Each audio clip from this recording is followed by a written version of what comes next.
আমি আজকে কোনো কথা না বাড়িয়ে শুরু করছি ফকির জিন, এবং ফকির জিন আমার জীবনে এখন পর্যন্ত পড়া সবচেয়ে দীর্ঘ ঘটনা। চলুন শুরু করা যাক। সৈকত কবিরাজ কিছুদিন পর আমায় দেখতে আসেন, হাতে একটা তাবিজ বেঁধে দিয়ে চলেও যান। কিন্তু আমি তেমন কোনো সুফল পাইনি। প্রতিনিয়ত সেই ঘ্রাণ আমাকে তাড়িয়ে বেড়াচ্ছিল। কেটে যায় 12 দিন। সেদিন রাতে আমি বিছানায় একা বসেছিলাম। ফ্যামিলির সবাই আমাকে নিয়ে চিন্তিত। বাবা মা আমাকে নিয়ে সারাদিন কান্না করে যাচ্ছে। আমি বুঝতেই পারছিলাম না আমার সাথে কি হচ্ছে। না করেছি কারো ক্ষতি, আর না করেছি সেই বৃদ্ধের সাথে কোনো বেয়াদবি। কোনো কিছু কোথাও ফেলে এসেছি কিনা ভেবে যাচ্ছিলাম। ভাবনার মাঝে দেখলাম আম্মু আমার রুমের দরজায় এসে বললেন, একজন কবিরাজ এসেছে রিয়াজ, তোকে ডাকছে, মসজিদের সামনে আছে, তাড়াতাড়ি আয়। কথাটা বলে মা তাড়াহুড়া করে চলে যান। আমি কথাটা শুনে প্রায় কান্না করে দিয়েছিলাম। কতটা খুশি লেগেছে আমার তা প্রকাশ করার মতো না। এতদিনে বুঝি আল্লাহ কাউকে পাঠিয়েছেন আমাকে এই অভিশাপ থেকে মুক্তি দেওয়ার জন্য। আমি তড়িঘড়ি করে বিছানা থেকে উঠে যাই এবং স্যান্ডেল পায়ে দিয়ে রুম থেকে বেরিয়ে আসি। বাসায় দেখলাম কেউ নেই। সবাই কবিরাজের কথা শুনে মসজিদের সামনে চলে গিয়েছে ভেবে আমিও দৌড়ে যাই মসজিদের সামনে। রাত 11টার বেশি হবে।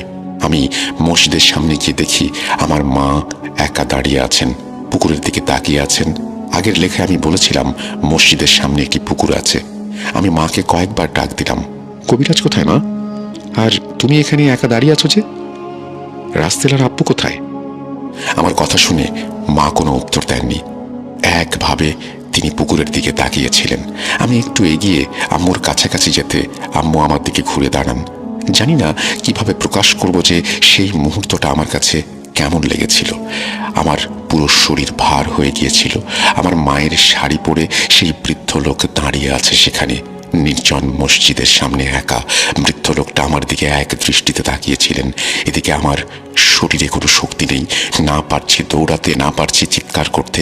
বৃদ্ধ লোকের চোখে কোনো এক মায়া, সেই মায়া আমাকে আটকে রেখেছে। আমার ভেতরে ভয়, কিন্তু শরীর যেন বৃদ্ধ লোকের ইশারায় চলছে। চোখাচোখি হবার মাঝেই হঠাৎ বৃদ্ধ লোকটা এক লাফে পুকুরে নেমে যায়।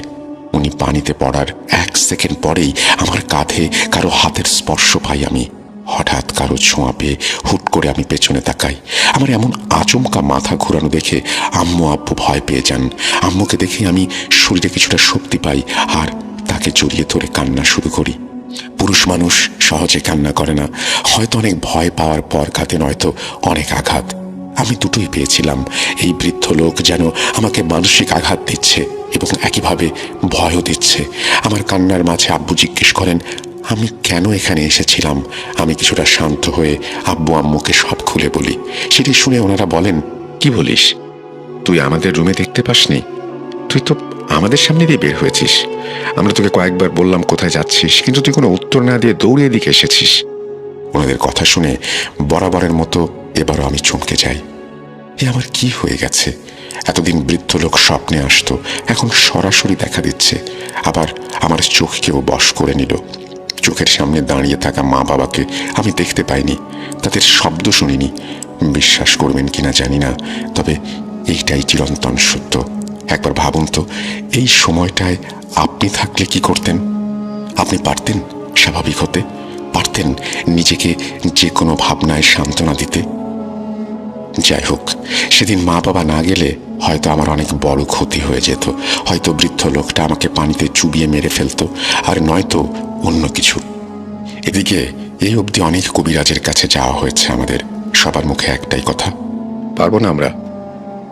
ঘটনার ফাঁকে একটা বিষয়ে আপনাদের জানানো হয়নি আমার। আমি যে মসজিদের কথা উল্লেখ করেছি, এই মসজিদের ইমাম সাহেব নিজের ব্যক্তিগত একটা কাজে গ্রামের বাড়িতে গিয়েছিলেন। আমার সাথে এই ঘটনা হবার আগেই তিনি ছুটিতে গিয়েছিলেন। এদিকে অনেক কবিরাজ আমার চিকিৎসা করার ক্ষেত্রে না করে দিল। সেখানে এই ইমাম সাহেবের কথা আমাদের মাথাতেও ছিল না। যেহেতু যারা এসব কাজে অভ্যস্ত তারা না করে দিল, তাই ইমাম সাহেবের আশা আমাদের কারো মাঝেই ছিল না। সেদিন মসজিদের সামনে থেকে বাসায় আসার পরই আমি সেই অদ্ভুত ঘ্রাণ পেতে থাকি। এইটাও আমি আপনাদের কিভাবে বোঝাবো তা নিজেও বুঝতে পারছি না, তবে কিছুটা আইডিয়া দিতে পারি। কোনো পারফিউম যদি ঠিক আপনার নাকের কাছে এনে স্প্রে করা হয়, তখন সেই পারফিউমের ঘ্রাণ আপনার নাকে কতটা তীব্রভাবে প্রবেশ করবে নিশ্চয়ই আপনি বুঝে গিয়েছেন। ঠিক তেমনি আমার সাথে হয়েছিল। ওই অদ্ভুত ঘ্রাণ যেন ভয়ানক কোনো পারফিউমের, এবং সেটি আমার নাকের কাছে এনেই বারবার স্প্রে করা হচ্ছে। ওই অদ্ভুত ঘ্রাণে বিরক্ত হয়ে আমি নাকে রুমাল দিয়ে বসে থাকি। তবুও যেন এই ঘ্রাণের তীব্রতা কোনোভাবে কমছিল না। তখনই অজানা কোনো শক্তি যেন আমাকে বারবার বুঝিয়ে দিচ্ছিল, ঘুমিয়ে পড়, তাড়াতাড়ি ঘুমিয়ে যা। আমারও এই ঘ্রাণ সহ্য হচ্ছিল না, আর তাই মায়ের কোলেই আমি মাথা রেখে শুয়ে পড়ি এবং অদ্ভুতভাবে মাথা ফেলার সাথে সাথেই আমি ঘুমিয়ে যাই। প্রথমবারের মতো সেদিন রাতে আমি না দেখেছি কোনো স্বপ্ন এবং না পেয়েছি কোনো ভয়। ঘুমানোর পর চোখ খুলে দেখি সকাল হয়ে গেছে। আমার মা পাশে বসেই ঝিমাচ্ছে ঘুমে। বাবা রুমে ছিল না। রুম থেকে ওঠার পর আমার পুরো শরীর আমি হালকা অনুভব করি। মনে হলো অনেক দিন পর আমি ঘুমিয়েছি, অনেক দিন পর শান্তির ঘুম হলো আমার। ওঠার পর আম্মুকে ডাক দেই। আম্মু চোখ খুলে আমার দিকে তাকিয়ে বলেন, কিরে, উঠেছিস? মুখ ধুয়ে নে, আমি নাস্তা বানাচ্ছি। কথাটা বলে আম্মু উঠেই যাবে, তখনই আমি আম্মুকে জিজ্ঞেস করি, কাল রাতে কি হয়েছিল মা? ঘুমানোর পর আমি কোনো বাজে স্বপ্ন দেখিনি। মনে হলো চোখ বন্ধ করেছি আর উঠেছি। ওই দিনের পর থেকেই প্রথম আমি শান্তিতে ঘুমিয়েছি। আমি কি ঠিক হয়ে গেলাম নাকি? আমার কথা শুনে আম্মু আমাকে বলেন, গতকাল রাতে আমাদের মসজিদের ইমাম সাহেব এসেছিলেন এবং তোর গায়ে কিছু পানি পড়া ছিটিয়ে দেন। তুই ঘুমিয়েছিলি আর ঘুমের মাঝেই ভয়ঙ্কর স্বরে বলেছিলি, জিন ভূতকে কতটা ভয় পায় সে শুনলে নিজে তো রাতে ঘুমোবেই না, সাথে আমার জন্য দিন রাত কান্না করে যাবে। এখন কিছুদিন আমার উপর রেগে থাকলে থাকুক, ওর সামনে গিয়ে দাঁড়ালে সব রাগ এমনিতেই মাটি হয়ে যাবে। ওই দিন আর তেমন কিছু হয়নি। সন্ধ্যার সময় আম্মু সহ আমাদের বাড়ির ওই বৃদ্ধ মহিলা আমার দুই পাশে দোয়া দুরুদ পড়ে যাচ্ছিলেন। আম্মু আমাকে চা আর বিস্কিট এনে দিয়েছিলেন, আমি ওগুলোই খাচ্ছিলাম। তখনই হঠাৎ করে আমি বুঝতে পারি আমার ঘরের বাইরে কারো পায়ের শব্দ। আপনাদের এই বিষয়টা একটু ক্লিয়ার করি। আমার জানালার পাশে বাইরে দেয়াল, ঘরের সামনের অংশে উঠোন, তাই সেখানে মানুষ আসবে যাবে, কিন্তু ঘরের পেছনে ময়লা আবর্জনা ফেলা হয়। সেখানে সচরাচর কুকুর বা বিড়াল ব্যতীত কোনো মানুষ যায় না, কিন্তু সেই স্থানে কারো হাঁটার শব্দ পেয়ে আমার মা জানালা খোলে আর বাইরে তাকিয়ে দেখে কেউ নেই। মা জানালা বন্ধ করতেই আবার কারো পায়ের শব্দ। এইবার আমরা বুঝে যাই এটা অন্য কিছু। এদিকে রোকেয়া চাচি আরো জোরে জোরে আয়াত পড়তে শুরু করে দিয়েছেন। খেয়াল করছি বৃদ্ধ মহিলা যত জোরে কোরআনের আয়াত পড়ছেন, বাইরে হাঁটার শব্দটা তত জোরে জোরে আসছিল। দেখতে দেখতে পায়ের শব্দটা আমাদের ঘরের চালে শুরু হয়। চালের টিনে কেউ যেন দৌড়াদৌড়ি করছে, যেন এখনই চাল ভেঙে পড়বে। আমি ওপরের দিকে তাকিয়ে বোঝার চেষ্টা করছি চালে কোনো নড়াচড়া আছে কিনা, কিন্তু কারো দৌড়াদৌড়ির শব্দ স্পষ্ট আসছে, অথচ নড়াচড়াটা বোঝা যাচ্ছে না। এইভাবে প্রায় 2 মিনিট কেটে যাওয়ার পর সেই শব্দটা বন্ধ হয়ে যায়। এর কিছুক্ষণ পর দেখলাম আমার আব্বু লাইট মারতে মারতে ঘরে প্রবেশ করছেন। আব্বু জানে না এতক্ষণ কি হচ্ছিল। আমরাও আব্বুকে এই ব্যাপারে কিছু বলিনি। আব্বু একটা কাগজ হাতে আমার রুমে আসেন এবং আমাকে বললেন, ইমাম সাহেব এখন মোটামুটি কথা বলতে পারছে। তিনি একটা ঠিকানা দিয়েছেন, একজন শক্তিশালী কবিরাজের ঠিকানা। উনি নাকি তোকে সুস্থ করতে পারবেন। আব্বুর কথাটা শেষ হতে না হতেই আমাদের ঘরের পেছনে অর্থাৎ জানালার বাইরে কেউ আমাদের টিনের চালে যেন জোরে একটা লাথি মেরেছে। আঘাতের শব্দ এত জোরে হয়েছিল যে আমরা ধরেই নিয়েছি টিন ভেঙে গেছে। সবাই ভয়ে কাঁপছিলাম। এদিকে রোকেয়া চাচি আর আম্মু আবার কিছু সূরা কালাম জোরে জোরে পড়তে শুরু করলেন। রাত 11টা কিংবা এদিক সেদিক হবে। সেদিন রাতটা পার করার অপেক্ষায় ছিলাম আমরা। সকাল সকাল কবিরাজের ঠিকানায় যাওয়ার প্ল্যান। আম্মু ভাত এনে দেয় আমার রুমে। আমি আর আব্বু ভাত খেতে বসেছিলাম। সেই মুহূর্তে আমার পাশে সূরা পড়া সেই বৃদ্ধ মহিলার চিৎকার ভেসে ওঠে। উনি আব্বু আসার কিছুক্ষণ পরেই এশার নামাজ পড়তে ঘরে গিয়েছিলেন, আর আসেননি। এখন রাত 11টায় ওনার চিৎকার শুনে আমরা সবাই ভয় পেয়ে যাই। আমি ততক্ষণে আইডিয়া করে নিয়েছিলাম বদ জিনটা নিশ্চয়ই ওনার কোনো ক্ষতি করেছে। সামনে ভাতের প্লেট রেখে আমরা সবাই দৌড়ে যাই রোকেয়া বেগমের বাসায়। আমিও কোনো দিক তখন ভাবনা না করে দৌড়ে গিয়েছিলাম। এদিকে আমার আগে অন্য ঘরের প্রতিবেশীরাও সেখানে উপস্থিত হয়েছিলেন। আমি সেই মহিলার ঘরে প্রবেশ করার আগে শুনতে পাই অন্য মহিলাদের চিৎকার, অর্থাৎ যারা আমার আগে বুড়ির বাসায় ঢুকেছিল সবাই চিৎকার করছে। আমি শুনে সবাইকে ঠেলে ভেতরে প্রবেশ করি। আর যা দেখি তা আমি কল্পনাও করতে পারি না।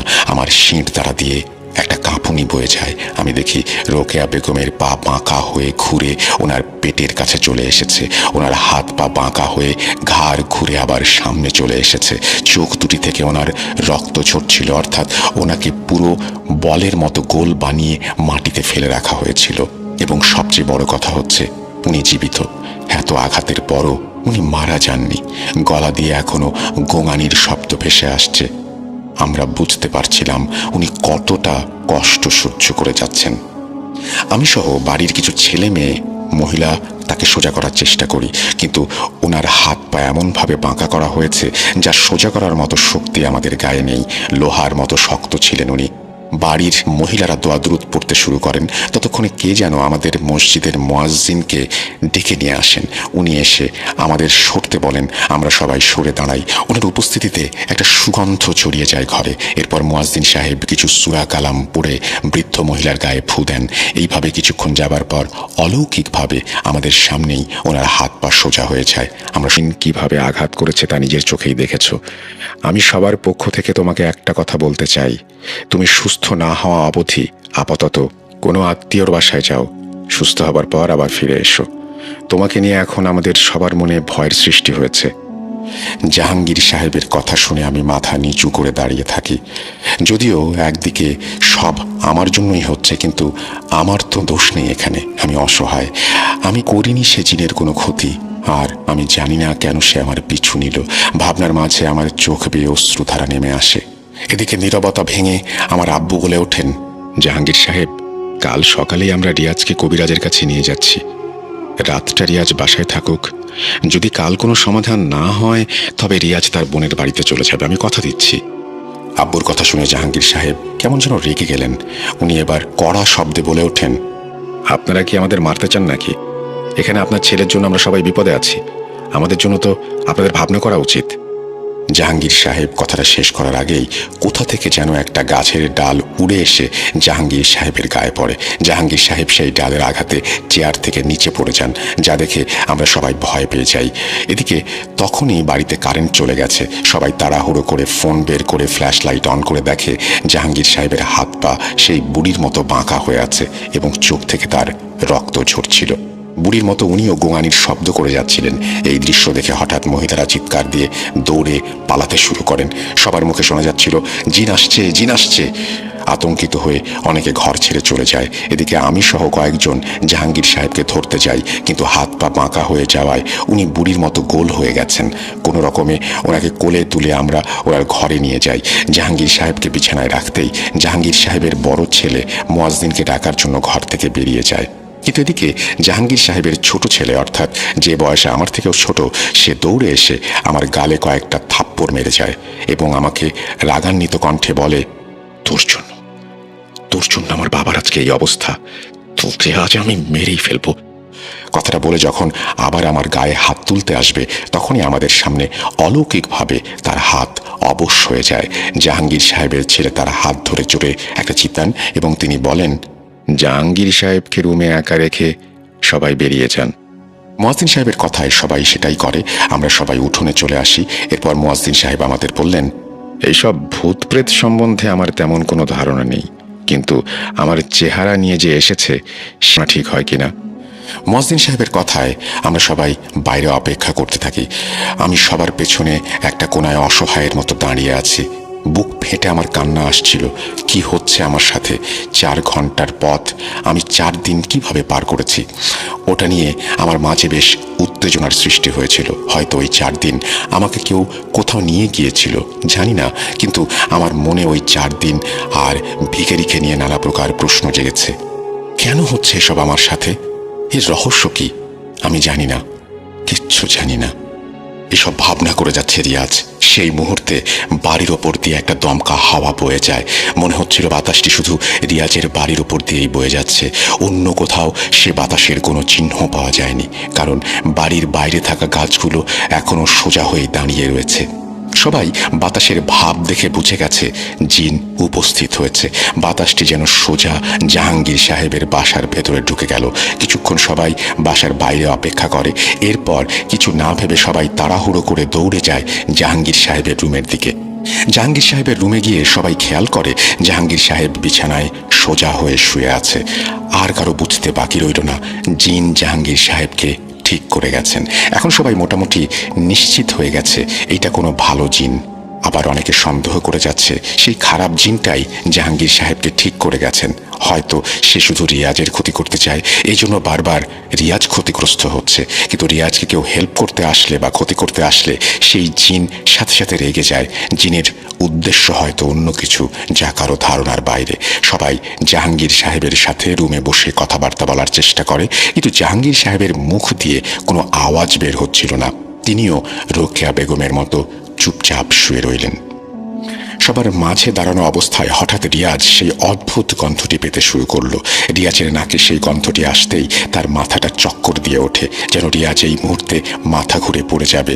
যেই ভাবনা সেই কাজ, সাথে সাথে রিয়াজ সবার সামনে মাথা ঘুরে মাটিতে পড়ে যায়। এরপর রিয়াজের বাবা মা সহ কয়েকজন ধরাধরি করে রিয়াজকে তার ঘরে নিয়ে যায়। তাকে বিছানায় শুইয়ে দেওয়ার পর হাত পাখা দিয়ে মাথায় বাতাস করা হয়। যেহেতু বাড়িতে কারেন্ট নেই তাই ফ্যান বন্ধ ছিল। এই শীতের দিনেও রিয়াজকে বাতাস করার কারণ হয়তো আপনি বুঝতে পারছেন। কারণ হচ্ছে সবাই শীতে কাঁপাকাঁপি করলেও রিয়াজের শরীর থেকে অঝরে ঘাম বের হচ্ছিল। ভর দুপুরে ফুটবল খেললে একটা মানুষ যেরকম ঘামিয়ে যায়, ঠিক সেভাবেই রিয়াজ ঘামছিল। এসব দেখে রিয়াজের মা রিয়াজকে বাতাস করতে লাগলেন। কিন্তু অদ্ভুত বিষয় হচ্ছে ঘটনা ধীরে ধীরে শান্ত হয়নি, চারিদিক যেন আরো ভয়ানক হয়ে চলেছে। কিছুক্ষণ পর আবার ঘরের টিনে কেউ জোরে একটা লাথি মারে। আচমকা টিনের শব্দে রিয়াজের মা এবং বাবা দুজনেই ভয় পেয়ে যান। যেহেতু রিয়াজের বাবা বলেছিল রিয়াজের ব্যাপারে কারোর নাক না গলাতে, সেই জন্য রিয়াজকে বাড়িতে রেখে সবাই বের হয়ে যায়। এখন শুধু ঘরের মধ্যে রিয়াজ, রিয়াজের ছোট ভাই আর তার মা বাবা। হঠাৎ ওই শব্দ শুনে রিয়াজের বাবা দোয়া কালাম পড়তে শুরু করলেন, কিন্তু রিয়াজের বাবার মুখ থেকে যত কোরআনের আয়াত উচ্চারিত হচ্ছে তত বেশি বাইরে কেমন যেন খটখট শব্দ আর আওয়াজ হচ্ছে, এবং সেটি ধীরে ধীরে জোরে হতে শুরু করলো। প্রথম মনে হয়েছিল ঘরের বাইরে কে যেন হাঁটাহাঁটি করছে, কিন্তু এখন মনে হচ্ছে কয়েকজনের লোক মিলে ঘরের বাইরে দৌড়াদৌড়ি করছে। রিয়াজের বাবা এবং মা খুবই ভয় পেয়ে যান। যদি এইভাবে সব কিছু চলতে থাকে তাহলে সব ঠিকই থাকতো, কিন্তু কিছুক্ষণ পর সেই জিন ঘরের ভেতরে আক্রমণ করতে শুরু করে দেয়। হঠাৎ টেবিলের ওপর রাখা গ্লাসটা মাটিতে পড়ে যায়, আবার আলনায় রাখা কাপড় চোপড়কে যেন আলনা থেকে টেনে মাটিতে ফেলে দেয়। চোখের সামনে এমন অদ্ভুত ঘটনা দেখে রিয়াজের মা এবং বাবা প্রচণ্ড রকমের ভয় পেয়ে যান। তাদের শির দ্বারা দিয়ে ভয়ের স্রোত বয়ে যায়। কিন্তু ঘটনা তখন শেষ হয়নি। রুমের মধ্যে এমন অস্বাভাবিক ঘটনা দেখে রিয়াজের বাবা আরও জোরে জোরে দোয়া কালাম পড়তে শুরু করলেন, এবং তৎক্ষণাৎ টেবিলে থাকা একটি বোতল নিজে উড়ে এসে রিয়াজের বাবার কপালে আঘাত করে। যেন মনে হচ্ছিল টেবিলের পাশে কেউ দাঁড়িয়ে বোতল হাতে নিয়ে রিয়াজের বাবার কপাল বরাবর নিক্ষেপ করেছে। বোতলের আঘাত খেয়ে রিয়াজের বাবার সাথে সাথেই দোয়া কালাম পড়া বন্ধ করে দেন। যেহেতু কপালে আঘাত পেয়েছেন, তাও এমন অলৌকিকভাবে ভয়ে ওনার মুখ দিয়ে আর কোনো শব্দ বের হচ্ছিল না। উনি শেষমেশ ভয়ে নিজেই কাঁপাকাঁপি শুরু করেছিলেন। এইসব দেখে রিয়াজের মা জোরে জোরে এক চিৎকার দিয়ে ওঠে। এরপর আল্লাহর নাম নিয়ে বললেন, আল্লাহ তোকে ছাড়বে না। শয়তান, কেন আমাদের জীবনে এসেছিস? আমরা তোর কি ক্ষতি করেছি? রিয়াজের মায়ের মুখে এমন কথা শুনে হঠাৎ রিয়াজ একটা ঝাঁকি দিয়ে উঠল, এবং ঝাঁকি দেওয়ার সাথে সাথেই সবাই রিয়াজের দিকে তাকায়। রিয়াজ শরীর ঝাঁকাতে ঝাঁকাতে হঠাৎ মুখ দিয়ে এক অদ্ভুত ভাষা বলতে লাগলো। রিয়াজের মুখ থেকে এমন উদ্ভট কথা শুনে বাকিরা ভয় পেয়ে যায়। সবাই রিয়াজের দিকে অদ্ভুত দৃষ্টিতে তাকায়। রিয়াজের শরীর অনেক দ্রুত কাঁপাকাঁপি করছিল, এবং মুখ থেকে অন্য কোনো রকম একটা ভাষা বেরিয়ে আসছিল। রিয়াজের মা বাবা রিয়াজের মুখের দিকে তাকিয়ে থাকে। কিছুক্ষণ পর রিয়াজের হাত পা বাঁকা হয়ে যায়, ঘাড়টাও কেমন বেঁকে যায়। রিয়াজ বিছানার উপরে গড়াগড়ি করতে থাকে। তৎক্ষণাৎ রুমের মধ্যে এক দমকা বাতাস বইতে শুরু করে, যেন বাইরে অনেক ঝড় তুফান হচ্ছে। সেই তুফানের বাতাসের গতিবেগ ঘরের মধ্যে এসে প্রবেশ করেছে। এরকম প্রায় 1 মিনিট হওয়ার পর হঠাৎ সেই বাতাস থেমে যায় এবং রিয়াজের কাঁপাও বন্ধ হয়ে যায়। স্থির হয়ে পড়ে রিয়াজ। এরপর মুখ থেকে ধীর কণ্ঠে একটি শব্দ বেরিয়ে আসে, নিয়ে যাব, তোদের ছেলেকে আমি নিয়ে যাব, কখনো ফিরে পাবি না। কথাটা বলে রিয়াজ নিশ্চুপ হয়ে যায়। এই ঘটনার পর সেদিন রাতে আর কিছু হয়নি। রিয়াজের মা বাবা সারা রাত প্রচণ্ড ভয়ে কাটায়। ভোররাতে ফজরের আজান দিতেই রিয়াজের জ্ঞান ফেরে। রিয়াজের জ্ঞান ফিরেছে দেখে যখন রিয়াজের বাবা রিয়াজকে ধরতে যায়, তখন তিনি উপলব্ধি করেন রিয়াজের গায়ে প্রচণ্ড জ্বর। রিয়াজের বাবা তখন প্রচুর ভয় পেয়ে যান। এরপর উনি রিয়াজের মাকে বলেন, আমি নামাজে যাচ্ছি, আসার সময় ইকবাল ড্রাইভারকে নিয়ে আসব, কিছুক্ষণের মধ্যে ইমাম সাহেবের দেয়া সেই কবিরাজের বাসায় যেতে হবে। কথাটা বলে তিনি মসজিদে চলে যান। এদিকে রিয়াজের মা রিয়াজের রুমে নামাজ পড়ে নেন। এরপর বোরকা গায়ে দিয়ে প্রস্তুতি নেন। রিয়াজের বাবা মসজিদ থেকে ইকবাল ড্রাইভারকে নিয়ে আসলে ওনারা 4 জনই রওনা করেন ইমাম সাহেবের দেয়া ঠিকানায়, অর্থাৎ কবিরাজ সাহেবের বাড়ির উদ্দেশ্যে। চারিদিকে শীতকালের কুয়াশা, সকালবেলার শীত এবং ঠান্ডা বাতাস বয়ে যাচ্ছে। 4 জন মিলেই সিএনজিতে উঠে রওনা করেছেন। কবিরাজ সাহেবের বাড়ির দিকে যাচ্ছেন তারা। এদিকে তাদের অবস্থা খারাপ, চারপাশে অনেক শীত হওয়ার কারণে ঠান্ডা লেগে যাচ্ছে সবার। রিয়াজের গায়েও প্রচণ্ড জ্বর, সেজন্য রিয়াজ অনেক বেশি কেঁপে কেঁপে উঠছিল। এদিকে ঘামাচ্ছে, অন্যদিকে শীতে কাঁপছে। দেখতে দেখতে ঠিক তখনই তাদের সামনে ঘটে যায় এক অদ্ভুত ঘটনা। শীতকাল, সকালবেলা, ফাঁকা রাস্তা, আশেপাশে কোনো গাড়ি নেই। ফাঁকা রাস্তার মাঝে তাদের গাড়ি যাচ্ছে। হঠাৎ তাদের সামনে একটা কুকুর চলে আসে এবং সে ঠিক রাস্তার মাঝখানে দাঁড়িয়ে যায়। ইকবাল সাহেব কুয়াশার জন্য দূর থেকে না দেখলেও যখন কাছ থেকে কুকুরটাকে দেখেন, তৎক্ষণাৎ তিনি ব্রেক ধরে ফেলেন, কিন্তু লাভ হয়নি। গাড়ি এত বেশি গতিতে ছিল যে সেই কুকুরের ওপর দিয়ে উঠে যায়, আর কুকুরের দেহ লেগে গাড়িতে একটা ঝাঁকিও হয়। ইকবাল সাহেব ভয়ে গাড়ি থেকে নামেন, কুকুরটি মারা গেছে কিনা সেটা দেখার জন্য। ওনার সাথে রিয়াজের বাবাও নেমে যান। অদ্ভুত বিষয় হচ্ছে, রাস্তায় কোনো কুকুর নেই। রিয়াজের বাবা ধারণা করে নেন এটা কুকুর ছিল না।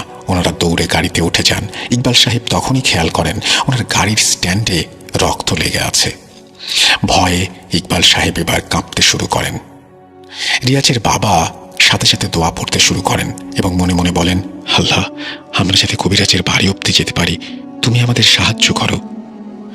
গাড়ি আবার স্টার্ট করে। রক্তের ওপর দিয়েই ইকবাল সাহেব গাড়ি নিয়ে ছুটতে শুরু করেন। বরাবরের মতো আবার তাদের সিএনজি এগিয়ে যায় কবিরাজের ঠিকানায়। কিন্তু বাধা যে একবারই আসে তা নয়। তারা তখনও কল্পনাও করতে পারেনি তাদের জন্য সামনে কি অপেক্ষা করছে। শীতের সকালটায় এমনিতেও ঠান্ডা, তার উপর আপনারা যারা শীতের সকালে সিএনজিতে উঠেছেন তারা জানেন কতটা ঠান্ডা লাগে। এদিকে রিয়াজের গায়ে প্রচুর জ্বর, বুঝুন কতটা শীতে সে কষ্ট পাচ্ছিল। তার খিঁচুনি উঠে যায়। বারবার রিয়াজের মনে হচ্ছিল এই শীতে সে মারা যাবে। তবুও সব বাধা পেরিয়ে তারা গন্তব্যের দিকে এগিয়ে যায়। আরও কিছু দূর যেতে ইকবাল সাহেব খেয়াল করলেন রাস্তার পাশে একটা মহিলা সিগন্যাল দিচ্ছে। যদিও গাড়িতে জায়গা নেই, তার ওপর ঘটে যাচ্ছে সব অলৌকিক ঘটনা। রিয়াজের বাবা ইকবাল সাহেবকে বললেন, গাড়ি থামাবেন না, আপনি সোজা এগিয়ে যেতে থাকুন। ইকবাল সাহেবও রিয়াজের বাবার কথায় সম্মতি দেয়। এদিকে মহিলা খেয়াল করছেন গাড়ি অনেক গতিতে এগিয়ে আসছে, তবুও তিনি বারবার হাত নাড়িয়ে গাড়ি থামানোর চেষ্টা করছেন। যেহেতু মেইন রোড, তাই সোজা রোডে মহিলাকে স্পষ্ট দেখা যাচ্ছে। ইকবাল সাহেব এবার গাড়ি পুরো হাই স্পিডে চালাতে শুরু করেন। এদিকে মহিলা যখন বুঝতে পারে গাড়ি থামবে না, ধীরে ধীরে রাস্তার উপরে চলে আসে এবং সিগন্যাল দিয়েই যায়। রিয়াজের বাবা বলে, গাড়ি কোনোভাবেই থামানো যাবে না ইকবাল, তুমি চালাতে থাকো। ইকবাল সাহেব নিজেই এসব ঘটনায় অভ্যস্ত। যেহেতু তিনি গাড়ি চালান, রাস্তার ব্যাপারে তিনি ভালোই জ্ঞান রাখেন, কিন্তু দিনে দুপুরে কখনো এমন ঘটনার শিকার হননি তিনি। এই অভিজ্ঞতা তার কাছেও নতুন। এদিকে গাড়ি ধীরে ধীরে মহিলার দিকে এগিয়ে আসে। তখনই সবাইকে অবাক করে দিয়ে মহিলা রাস্তার মাঝে চলে আসে এবং 2 হাত লম্বা করে দাঁড়ায়। ইকবাল সাহেব কিছু না ভেবে মহিলার গায়ের ওপর দিয়ে গাড়ি তুলে দেয়। তৎক্ষণাৎ গাড়িটা একটা ঝাঁকি খেয়ে বেরিয়ে যায়। ইকবাল সাহেব সাথে সাথে ব্রেক করেন এবং রিয়াজের বাবাকে বলেন, আমরা উত্তেজিত হয়ে একটা মানুষকে মেরে ফেলেছি, সব দোষ আপনার। আপনি আমাকে দিয়ে খুন করালেন। মহিলা এখনো বেঁচে আছে কিনা আল্লাহ জানে। কথাটা বলে ইকবাল সাহেব গাড়ি থেকে নামেন এবং দেখেন রাস্তায় কোনো মানুষ নেই। রিয়াজের বাবাও ইকবাল সাহেবের সাথে গিয়েছিলেন। তিনি ইকবাল সাহেবের উপর রেগে গিয়ে বলেন, আপনাকে বলেছি এসব কিছুই না। যদি সে মানুষ হতো তবে রাস্তার মাঝখানে ওভাবে দাঁড়াতো না। এইটুকু বোঝেন না আপনি? ইকবাল সাহেব এইবার মাত্রাতিরিক্ত ভয় পান। উনি তড়িঘড়ি করে গাড়িতে ওঠেন। গাড়িতে উঠলে ইকবাল সাহেব আবারও গাড়ি চালাতে শুরু করেন কিছুক্ষণের মধ্যেই। কিন্তু এইবার কুয়াশার চাপ অনেক বেড়ে গেছে। কুয়াশা এমনভাবে রাস্তা ঝাপসা করে ফেলেছে 10 হাত সামনে কিছু দেখা যায় না। ইকবাল সাহেব তবুও মনে সাহস রেখে গাড়ি চালাতে থাকেন। কিছু দূর এইভাবে যেতেই হঠাৎ ইকবাল সাহেবের সিএনজি তিনি ব্রেক করেন। আচমকা ব্রেক করায় রিয়াজ সহ রিয়াজের মা বাবা সিএনজির মাঝে যে জাল থাকে সেটির সাথে ধাক্কা খায়।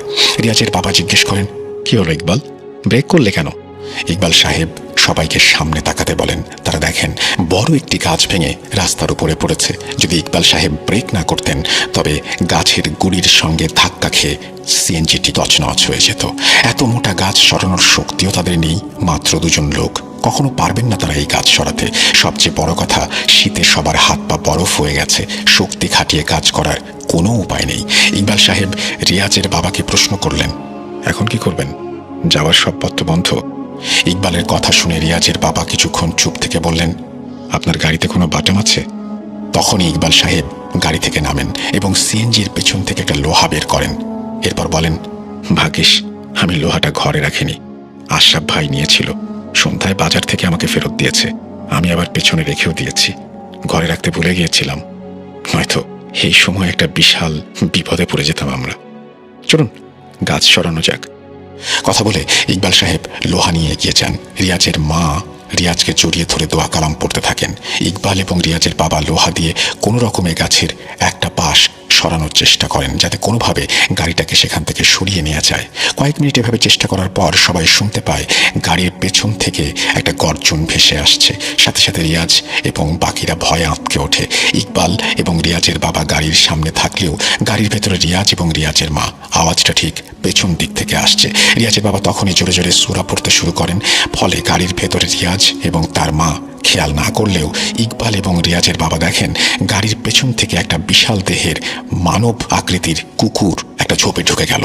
অর্থাৎ কুকুরের মাথা ছিল মানুষের মতো, বাকি শরীরটা আবার কুকুরের মতো। স্পষ্ট দেখলেন ইকবাল সাহেব এবং রিয়াজের বাবা। রিয়াজের বাবা এটা দেখে ভয়ে আরো জোরে জোরে দোয়া পড়তে শুরু করেন। এদিকে ইকবাল সাহেব একা একা গাছটিকে সাইড করার চেষ্টা চালাচ্ছেন।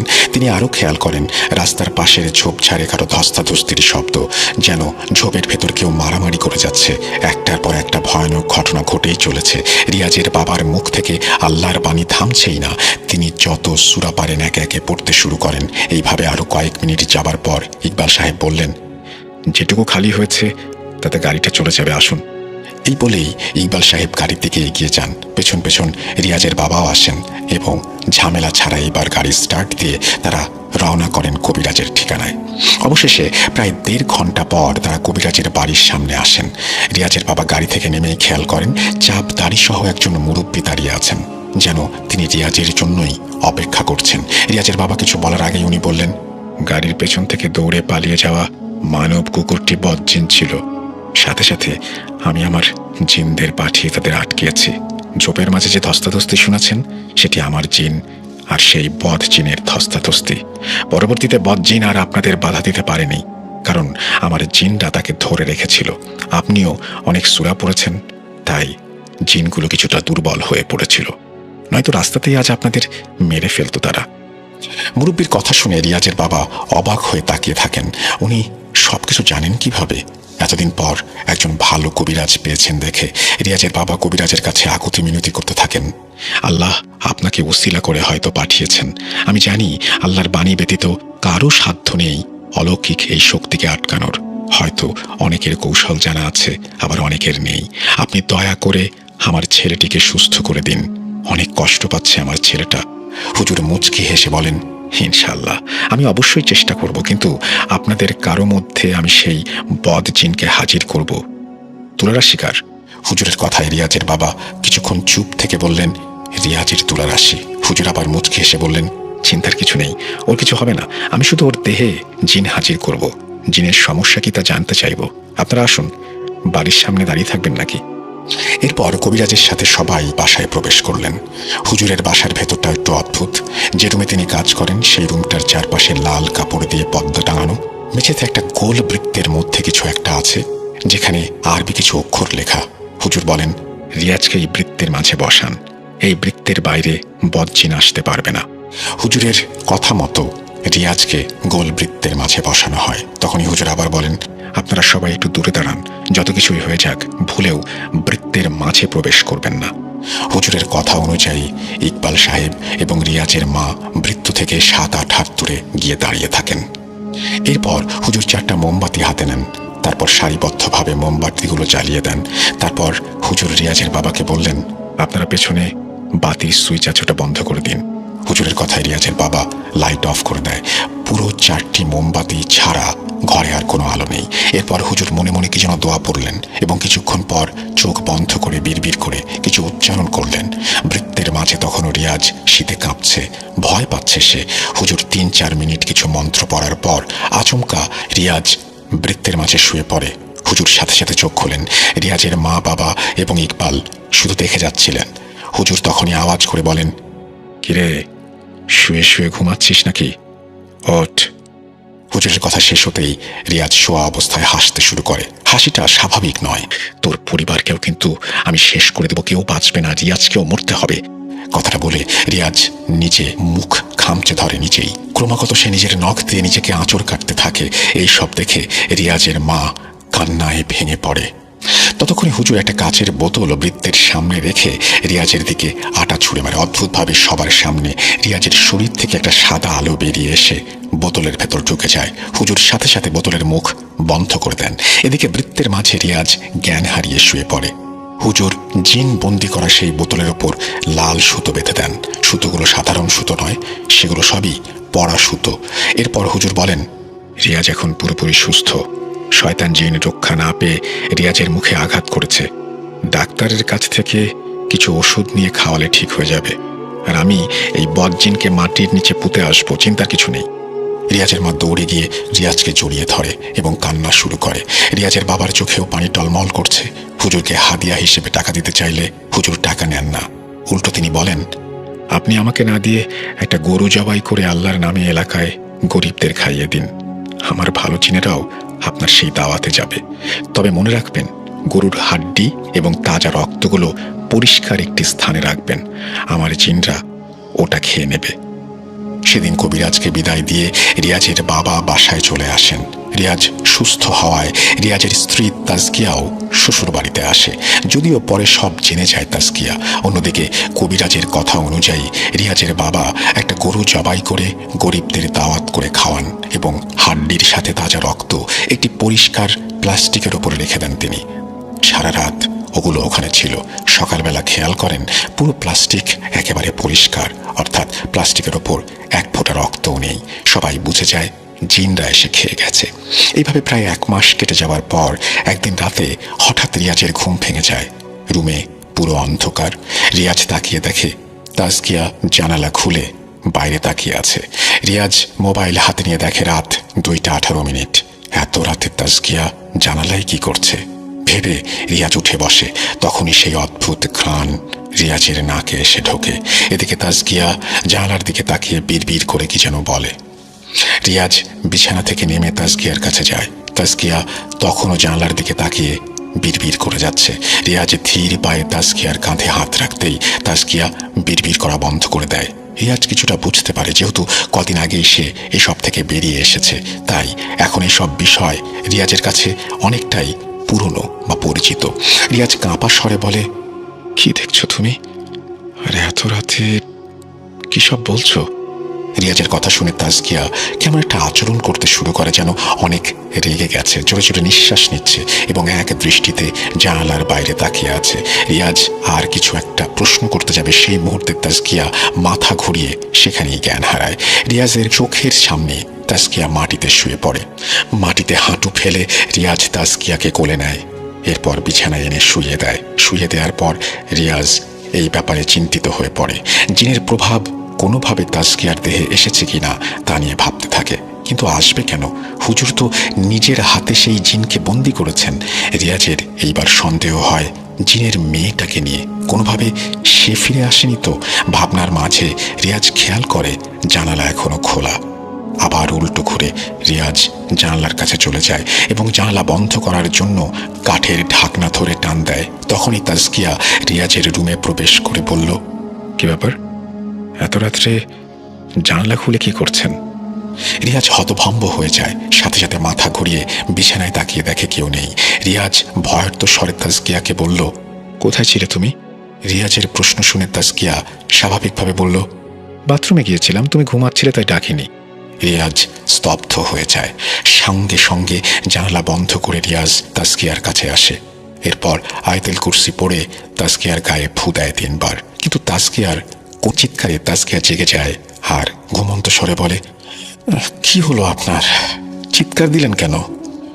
রিয়াজ বুঝতে পারে এটা একটা বাজে স্বপ্ন ছিল। রিয়াজ আবারও ঘুমানোর চেষ্টা করে এবং বলে, কিছু না, বাজে স্বপ্ন ছিল, তুমি ঘুমাও। কথাটা বলে আবারও তারা ঘুমের দিকে যাত্রা করে। রিয়াজের ঘুমটা এবার চিরতরে পালিয়েছে। চোখে আর ঘুম ধরছে না, চোখ বন্ধ করতেও ভয় পাচ্ছে যদি আবার এমন কিছু ঘটে। চোখ বলের মতো করে রিয়াজ ছাদের দিকে তাকিয়ে আছে, কিন্তু সেখানেও রেহাই নেই। রিয়াজ উপরের দিকে তাকানো অবস্থায় খেয়াল করে একবারে সিলিংয়ের সাথে একটা কালো অবয়ব বসে আছে, তা উল্টো হয়ে। রিয়াজ চোখের ভুল ভেবে ভালোভাবে তাকায় এবং সে খেয়াল করে ছাদের সাথে একটা অবয়ব সত্যিই আছে, তা উল্টো হয়ে।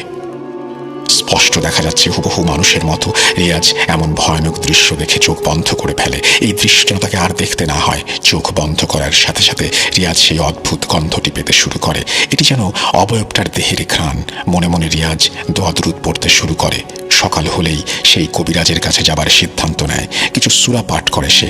সাহস করে আরেকবার চোখ খোলার সাথে সাথে রিয়াজে দেখতে পায় সেই কালো অবয়বটা ঠিক রিয়াজের মুখের সামনে, মাত্র 1 হাত দূরত্বে। রিয়াজ আবার চোখ বন্ধ করে দোয়া পড়তে শুরু করে। ওই গন্ধটি যেন এইবার তীব্রভাবে রিয়াজের নাকে ঢুকেছে। রিয়াজের ভেতরে ভয় সব চুরমার হয়ে যাচ্ছিল। কয়েকবার দোয়া দুরূদ পড়ার পর রিয়াজ শুনতে পায় গরুর ডাক। রিয়াজের ঘরের পূর্ব পাশে একটা গোয়াল আছে, সেখানে রিয়াজের বাবা 3টা গরু পালন করেন। গোয়াল ঘর থেকে গরুর ডাক আসতেই রিয়াজ চোখ খোলে। প্রচণ্ড জোরে জোরে গরু ডাক দিচ্ছিল। রিয়াজ তাজকিয়াকে শব্দগুলো শোনায়। আল্লাহ নাম স্মরণ করে তারা। কিছুক্ষণ পর গরুর ডাক নয়, গোয়ালের থেকে অনেক ধস্তাধস্তির শব্দ ভেসে আসে, যেন কেউ জোর করে গরুর সাথে মারামারি করছে। রিয়াজ ভয়ে দোহাই পড়ে যাচ্ছিল। ফজরের আজান শুনতে পায়। আজান শোনার সাথে সাথেই বিছানা থেকে ওঠে। আচমকা রিয়াজের লাফ মেরে ওঠার কারণে তাজকিয়া উঠে বসে। রিয়াজ লাফ দিয়ে বিছানায় উঠে লাইট জ্বালায়। সেই মুহূর্তে রিয়াজের বাবা রিয়াজের রুমে দৌড়ে এসে বলে, সারা রাত আমাকে জ্বালিয়েছে। গোয়াল ঘরে অনেক ধস্তাধস্তি শুনলাম, গরু মনে হয় একটাও বেঁচে নেই। রিয়াজ বুঝে যায় অস্বাভাবিক ঘটনা শুধু রিয়াজের সাথে নয়, রিয়াজের বাবার সাথেও ঘটেছে। রিয়াজ লুঙ্গির বাঁধ শক্ত করে বেঁধে লাইট হাতে নেয়। এরপর দৌড়ে যায় গোয়াল ঘরের দিকে। সেখানে ওনারা দেখে যা দেখার জন্য তারা কোনোভাবেই প্রস্তুত ছিল না। রিয়াজের গোয়ালে সবচেয়ে বড় এবং শক্তিশালী গরু যেটা ছিল সে নিচে পড়ে আছে। তবে গরুর দেহটা ছিল, মাথাটা কেউ খেয়ে চলে গেছে। এমন দৃশ্য দেখে রিয়াজের বাবা সেখানে বসেই কান্না শুরু করে দেয়। গরুটার জন্য মায়া হবারই কথা। মুদি দোকানের পাশাপাশি উনি গরু পালন করতেন। যদিও রিয়াজের বাবা এলাকার একজন গণ্যমান্য ব্যক্তি, মুরব্বী হিসেবে এলাকার সবাই ওনাকে যথেষ্ট সম্মান করেন। এলাকার নালিশ বিচারেও ওনাকে বেশিরভাগ সময়ই ডাকা হয়। এত শক্ত এবং কঠোর একজন ব্যক্তির চোখে পানি আসাটা স্বাভাবিক নয়, তবুও তিনি কেঁদে ফেলেন। 3 বছর ধরে যে গরুকে উনি যত্ন সহকারে লালন পালন করছেন, সেই গরুর মৃত্যু। এই ভোর সকালে ওনার কান্নাকাটি শুনে বাড়ির বাকিরা দৌড়ে আসেন। গত 3 মাসে জাহাঙ্গীর সাহেব এবং রোকেয়া বেগম অসুস্থ হয়ে যান। গরুটার এমন অস্বাভাবিক মৃত্যু দেখে ওনাদেরও মায়া লাগে। তবে মূল বিষয় হচ্ছে ভয়। ভয়ের ব্যাপারটা সবার মাঝে আবারও জাগ্রত হয়ে ওঠে। গরুর যদি এমন অবস্থা হয় তাহলে অশরীরটা কতটা ভয়ানক। যাই হোক, এই গরুর মাংস তো আর খাওয়ার উপযুক্ত নেই। গরুটিকে ওইভাবেই বাড়ির পেছনে কবর দিয়ে দেওয়া হয়। মরা বাড়ির মতো সবাই রিয়াজদের বারান্দায় দাঁড়িয়ে আছে। সবার চোখে মুখে আতঙ্ক। নীরবতার মাঝে রিয়াজের বাবা বললেন, আবার সেই কবিরাজের কাছে যেতে হবে। কেন এই জিন আবার ফিরে এলো তা জানতে হবে। রিয়াজের বাবার কথায় রিয়াজ এগিয়ে এসে বলল, আমার কাছে কবিরাজের নাম্বার আছে, কল দিলেই হয়। রিয়াজের বাবা হতাশার চাহনিতে রিয়াজের দিকে তাকিয়ে বলল, দিয়েছি আমি কল, ওনার ফোন বন্ধ। খোঁজ খবর নেয়ার জন্য গত 2 সপ্তাহ থেকে কল দিচ্ছি, উনি ফোন বন্ধ রেখেছেন। রিয়াজের বাবার এমন উত্তরে রিয়াজ আবার বলে, তাহলে আর কি করার, আমরা ওনার বাড়িতে যাই। রিয়াজ কথাটা বলতেই রিয়াজের ঘরের ভেতর থেকে একটা শব্দ ভেসে আসে, যেন ঘরে থাকা টেবিল কেউ উপচে ফেলে দিয়েছে। রিয়াজ সহ সবাই বারান্দায় যায়। হঠাৎ ঘরে এমন শব্দ শুনে সবাই দরজার ফাঁক দিয়ে ঘরে তাকায়। আবার দেখে সত্যি সত্যি প্রথম রুমের টেবিল মাটিতে পড়ে আছে। এতে কারো বুঝতে অসুবিধা হয়নি, জিনটা এখানে আবারও উপস্থিত। রিয়াজের বাবা রিয়াজকে চোখের ইশারায় চুপ থাকতে বলেন। রিয়াজও চুপ হয়ে যায়, কিন্তু তারা মনে মনে সিদ্ধান্ত নেয় কবিরাজের বাড়িতে যাবে। রিয়াজের ছোট ভাইয়ের সাথে এ অবধি কিছু ঘটেনি, এই ব্যাপারটা অদ্ভুত লাগে সবার কাছে। আবার জিন তো রিয়াজের পিছু নিয়েছে, তবে রিয়াজের বাবাকে কেন গত রাত্রে সে টর্চার করলো তাও একটি রহস্য। সবার ধারণা রিয়াজের বাবার উপরে আক্রোশ থেকেই জিনটা রিয়াজের বাবাকেও আক্রমণ করে যাচ্ছে। এদিকে একই বাড়ির রুজিনা বেগম কয়েকটা রুটি এবং 1 বাটি ডাল হাতে নিয়ে এসে বলল, আপনাদের এখন খারাপ দিন যাচ্ছে, কিছু তো রান্না করেননি, এগুলো খেয়ে নিন, এরপর যা করার করবেন। রুজিনা বেগম কথাটা বলে রুটি এবং ডালের বাটি এগিয়ে দেন। তাজকিয়া এগিয়ে এসে ডালের বাটি হাতে নেয়। এরপর সেই বাটি নিয়ে ঘরে প্রবেশ করতেই একটা বিকট শব্দ আসে। বারান্দা থেকে সবাই দৌড়ে ঘরে প্রবেশ করে দেখে তাজকিয়ার হাত থেকে রুটি এবং ডালের বাটি পড়ে গেছে। তাজকিয়াও মাটিতে ডালের উপর শুয়ে আছে। রিয়াজ দৌড়ে গিয়ে তাজকিয়াকে মাটি থেকে তোলার চেষ্টা করে। রিয়াজ তাজকিয়াকে কোলে নেওয়ার জন্য সোজা করতেই তাজকিয়া রিয়াজের দিকে তাকিয়ে চোখ বড় করে একটা হাসি দেয়, তবে আওয়াজ ছাড়া, মুখ দিয়ে শব্দ বের হয় না তার। অবস্থা দেখে সবাই ভয়ে পিছু পা হয়ে যায়, কিন্তু রিয়াজ সেই মুহূর্তে দোয়া পড়তে শুরু করলে তাজকিয়া মাটি থেকে ডালের বাটি নিয়ে সোজা রিয়াজের মাথায় আঘাত করে। বাড়ির সবাই অবাক হয়ে যায়। রিয়াজের মাথা থেকে গল গল করে রক্ত বেরিয়ে আসে। এদিকে তাজকিয়াও কিছুক্ষণের মধ্যে জ্ঞান হারায়। বিছানায় তাজকিয়া শুয়ে আছে, পাশে মাথা ফাটা নিয়ে রিয়াজ বসে আছে। ডাক্তারকে খবর দেওয়া হয়েছে কিছুক্ষণের মধ্যে আসবেন তিনি। বাড়ির অনেকে রিয়াজের ঘরে ভিড় জমিয়ে দাঁড়িয়ে আছে। কেউ এসেছে রিয়াজকে সান্ত্বনা দিতে, আবার কেউ এসেছে ভূত দেখার জন্য, অর্থাৎ তামাশা দেখার জন্য। গতবার রোকেয়া বেগম এবং জাহাঙ্গীর সাহেবকে আঘাত করায় এইবার কেউ সাহস করে ওদের সাহায্য করতে আসেনি। যদি কেউ দোয়া কালাম পড়ে তবে সেই জিন ক্ষিপ্ত হয়। আল্লাহর বাণীর ওপর তাদের এখন এই মুহূর্তে ভরসা ঠিকই আছে, কিন্তু সাহস নেই যে সে আল্লাহর বাণী উচ্চারণ করবে। এইবার হঠাৎ সেখানে এসে উপস্থিত হন সেই ইমাম সাহেব যিনি প্রথমবার সাহায্য করেছিলেন এবং আক্রমণের শিকার হয়েছিলেন।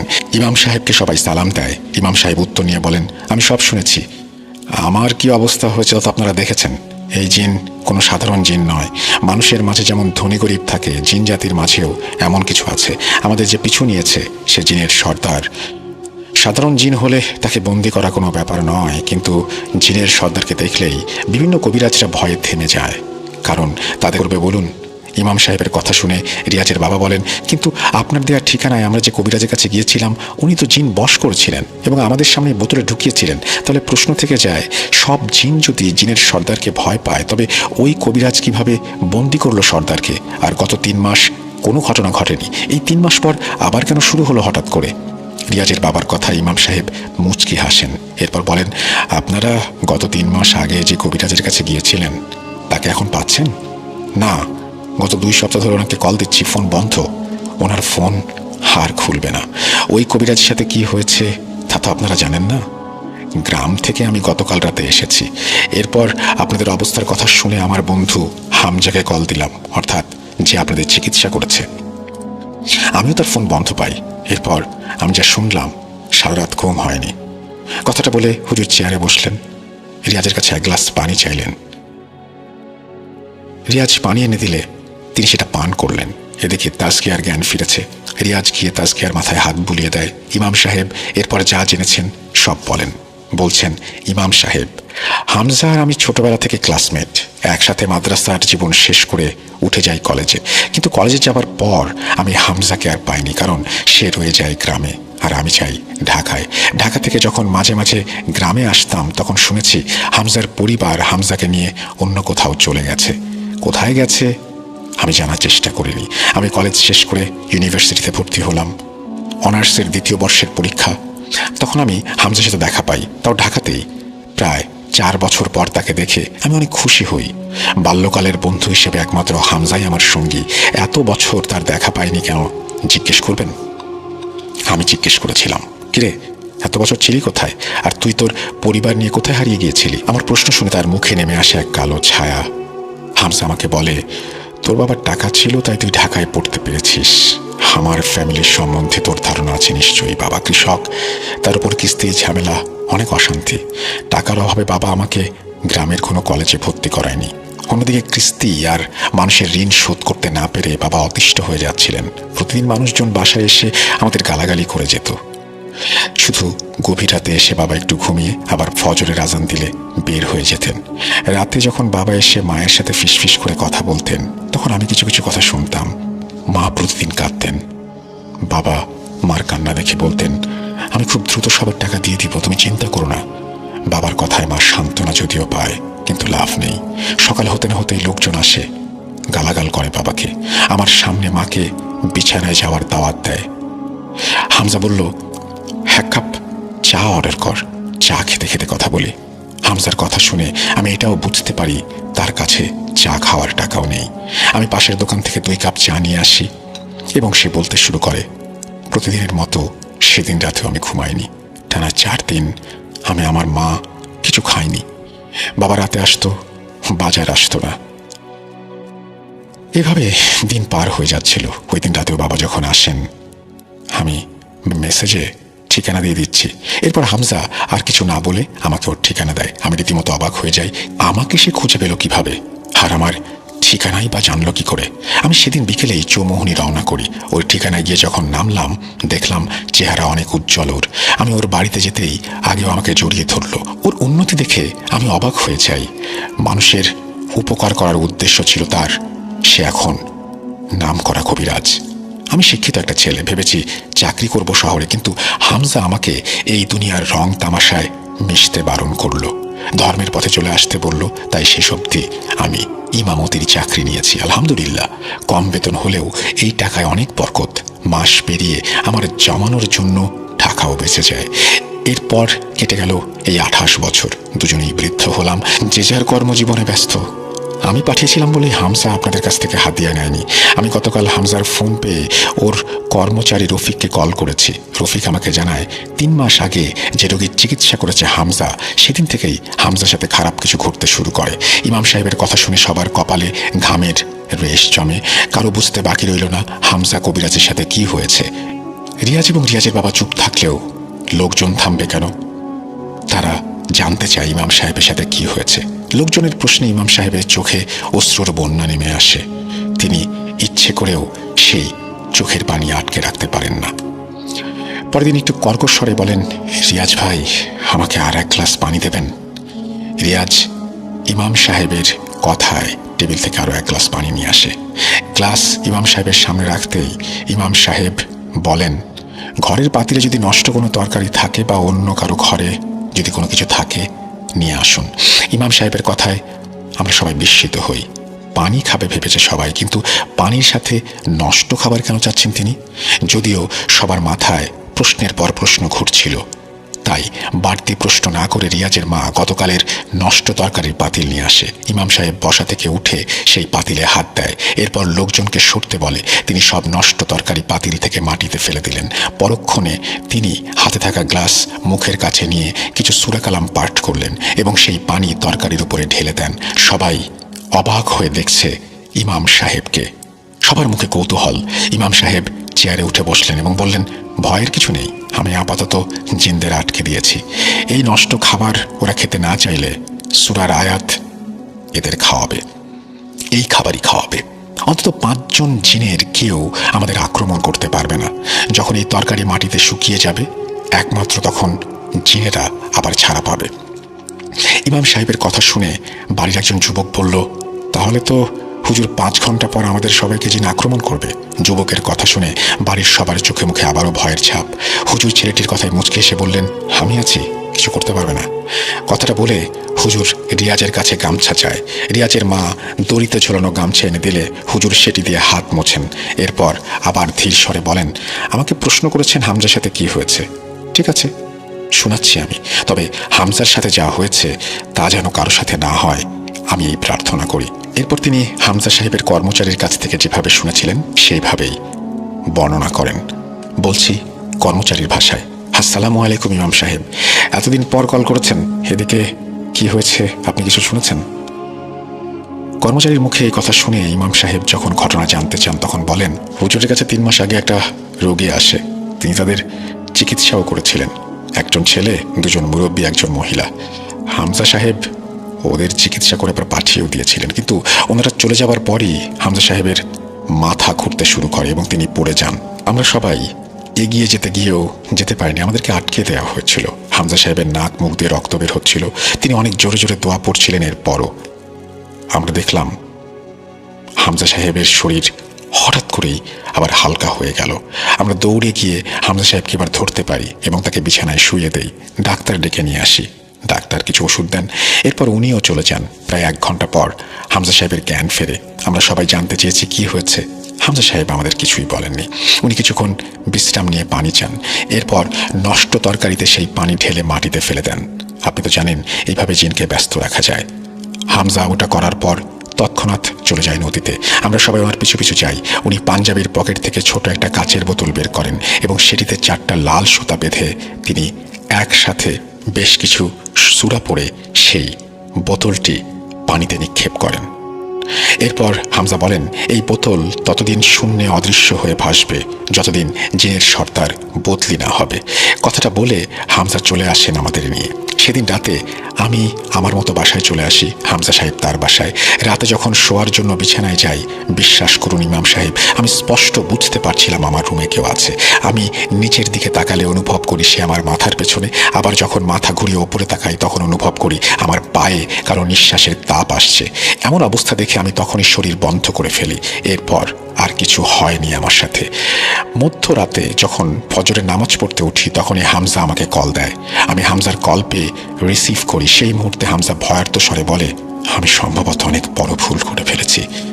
আমি আমার যত অভিজ্ঞতা বইয়ে লিখেছি সেই বই আমার আলমারিতে রাখা আছে। আমার কিছু হয়ে গেলে তুমি সেই বইয়ের দায়িত্ব নিও, কিন্তু কখনো কারো খারাপ কাজে লিপ্ত হবে না। কথাটা বলে হামজা কল কেটে দেয়। আমি কিছুই বুঝতে পারিনি। কল কেটে দেওয়ার পর আমি আবার হামজাকে কল করি, কিন্তু ফোন বন্ধ পাই। অবাক হয়ে তখনই শীতের জামা পরে সেই রাতে রওনা হই হামজা সাহেবের বাসায়। অর্ধেক পথ গিয়ে দেখি হামজা সাহেব নিজেই হাঁপাতে হাঁপাতে ছুটে আসছেন। আমি তাড়াতাড়ি ওনার কাছে গিয়ে যখন জানতে চাই কাহিনী কি, উনি বলেন, তাড়াতাড়ি নদীর কিনারায় যেতে হবে, ওই জিনকে মুক্তি দিতে হবে, নয়তো আমরা কেউ বাঁচব না। হাঁপানোর মাঝে হামজা মুখ দিয়ে কথাও বের করতে পারছিলেন না। আমি দৌড় শুরু করি নদীর দিকে তার সাথে। অনেকক্ষণ দৌড়ে যাওয়ার পর রাতের অন্ধকারে আমি খেয়াল করি আমি যার সাথে দৌড়ে যাচ্ছি উনি হামজা নন। ওনার পা মাটি থেকে বেশ ওপরে, আঙুল 3টি। হামজার চেহারায় থাকা সেই জিনটি যখন আমি চিহ্নিত করলাম, সাহস করে আর 1 পাও এগিয়ে যায়নি। এদিকে আমার চোখের সামনে হামজার রূপ ধারণ করা জিন অনেক দূর এগিয়ে গিয়েছে। আমি উল্টো পথে দৌড়াতে শুরু করি। না জানি কি হয় আমার সাথে। আমি জানি এটা হামজা না। ওর শরীর থেকে বিদঘুটে একটা গন্ধ আসছিল। এ যেন আমার ভেতরে জ্বলে পড়ে সব ছারখার হয়ে যাওয়ার উপক্রম। হঠাৎ আমার কানে আজানের ধ্বনি ভেসে আসে। এরপর আমি চোখ খুলে দেখি সেই জিন নেই আমার সামনে। বিদঘুটে গন্ধটাও উধাও হয়ে গেছে। হামজার বাড়িতে গিয়ে হামজাকে নিয়ে আমি মসজিদে আসি। নামাজ শেষ করে হামজার আমি মসজিদ থেকে বেরিয়ে রাস্তায় হাঁটছিলাম। কুয়াশাচ্ছন্ন ঝাপসা সকালের দৃশ্যায়ন দেখে হামজা আমাকে বলল, এই সকালের রহস্য অনেকের কাছে অন্যরকম, ভিন্ন রহস্যের শুরু সকাল। হামজার কথা শুনে আমি কিছুই বুঝে উঠতে পারছিলাম না। ভেবেছি মসজিদ থেকে বেরিয়ে আমি সবকিছু বলবো। ভোর রাতে ওই ভয়ানক অভিজ্ঞতা শেয়ার করার আগে হামজার এমন কথায় আমি তলিয়ে গেলাম। আমি নিজে এরপর হামজাকে বললাম, হঠাৎ এমন কথা কেন হুজুর? হামজা আমার কথা শুনে মুচকি হেসে হেঁটে যাচ্ছিলেন। আমি হামজার সাথে একই সাথে হাঁটছি। হামজা বললেন, ভোর রাতে আপনার সাথে যা ঘটেছে সেটা ভাবুন একবার। সকালটা আপনার এক গাদা প্রশ্ন নিয়ে শুরু। ওই যে দেখুন, কাঁধে জাল নিয়ে জেলেরা যাচ্ছে নদীতে। ওদের সকালটা মাছ ধরা দিয়ে শুরু। যারা খেজুরের রস সংগ্রহ করতে যাবে তাদের খেজুরের রস সংগ্রহ করা দিয়ে শুরু। দোকানের এই কনকনে শীতে চা নিয়ে বসে আছে দোকানদার, তাদের সকালটা চায়ের ব্যবসা দিয়ে শুরু। এক একজনের উদ্দেশ্য এক এক রকম। একই সময় একই গন্তব্যে আমরা সবাই যাত্রা শুরু করেছি।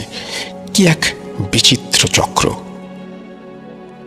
হামজার এত লম্বা ব্যাখ্যা শুনে মাথায় আমার অনেক কিছুই ঘুরপাক খাচ্ছিল। একটা হচ্ছে, আমার ব্যাপারে হামজা সব জানলো কিভাবে। তিনি বললেন, শুনুন, ভোর রাতে আপনি যাকে দেখেছেন সে সত্যিই জিন, তবে আমার জিন। গতকাল রাতে আমার জিন সব ভয়ে ছুটোছুটি করে। শেষ যে রোগীর চিকিৎসা করেছি এবং আমি যে জিনকে বন্দি করেছি সে একদিকে জিনের সর্দার, অন্যদিকে মারিদ জিন। বন্দি থাকা অবস্থাতেও সে ব্ল্যাক ম্যাজিক করে আমাকে আক্রমণ করেছে, আমার বিছানা ভেঙে দিয়েছে কাল। এসব দেখে আমি আমার জিনদের ডাকলে তারা মারিদ জিনের ভয়ে দৌড়ে পালায়। ভাগ্য ভালো আপনি ভয়ে ওই জিনের সাথে এগিয়ে যাননি, ভুলভাল সিদ্ধান্ত নিতে হতে পারতো আপনারও। কথাগুলো বলার পর হামজার গলার স্বর একটু বদলে যায়, বোঝা যায় উনি কাঁদছেন। পাগড়ি দিয়ে চোখের পানি মুছে বললেন, আমার মা বাবা মারা যাবার পর এই জিনগুলো আমার সাথে আছে। আল্লাহর সৃষ্টি এই দুনিয়াতে এরা ছাড়া আমার আপন কেউ নেই, তারা সবাই চলে গেছে। আমি সান্ত্বনা খুঁজছিলাম। তিনি আমাকে বললেন, কেন আমি আমার জিনদের জন্য কাঁদছি আপনি হয়তো বুঝবেন না। মারিদ জিন বন্দি অবস্থায় আমাকে আক্রমণ করলো এবং শেষে সে আমার সব জিনকে ব্ল্যাক ম্যাজিক করে বন্দি করে ফেলেছে। সব জিন এখন তার দখলে। সে এতটাই শক্তিশালী যে নিজে বন্দি থাকা অবস্থায় অপর জিনদের বন্দি করার আদেশ দিতে পারে। আমার হয়তো আর কোনো উপায় নেই, জিনের সর্দার মারিদ জিনটাকে মুক্ত করতে হবে। কথাগুলো বলে হামজা আবারও চোখ মুছে। এরপর আমাকে বলে, আমি নদীর পাড়ে যাচ্ছি, আপনি বাসায় যান। হামজার কথা শুনে একজন হামজা চিৎকার করে বলল, আরে রফিক ভাই, কি করছেন? আপনার সামনে একটা জিন, ধোঁকাবাজেরা, ফান্দে পড়বেন না। চোখের সামনে দুজন হামজাকে দেখে আমার মরে যাবার উপক্রম। আমি হুট করে সামনের হামজার দিকে তাকাই। উনি আমাকে বললেন, রকিব সাহেব, ওটা জিন আপনাকে ধোঁকা দিচ্ছে, আপনি ওর কথা শুনবেন না। ওদের দুজনের কথা শুনে আমি আলাভোলাভাবে দাঁড়িয়েছিলাম। হঠাৎ দেখলাম দূরে দাঁড়িয়ে থাকা হামজা জোরে জোরে কোরআনের আয়াত পড়তে শুরু করেছে। সেটা শুনে আমার সামনে থাকা হামজা জোরে একটা চিৎকার দিয়ে বলে, তোদের রক্ষা হবে না কারো। এটা বলে তিনি রাস্তার পেছনে থাকা একটা খালে ঝাঁপ দেন। আমি জীবনে অনেক অলৌকিক ঘটনা দেখেছি, কিন্তু এমনটা আর দেখিনি। এমনও হয়। আমার এমন ঘোরে চলে যাওয়া দেখে দূরে দাঁড়িয়ে থাকা সত্যিকারের হামজা আমার কাছে এসে দাঁড়ায়। আমাকে বলে, এটি অবাস্তব কিছু নয়, আল্লাহ জিন জাতিকে যে বিশেষ শক্তি দিয়েছেন সেই শক্তি দিয়ে তারা অনেক কিছুই করতে পারে। আমি এরকম ঘটনা অহরহ দেখেছি।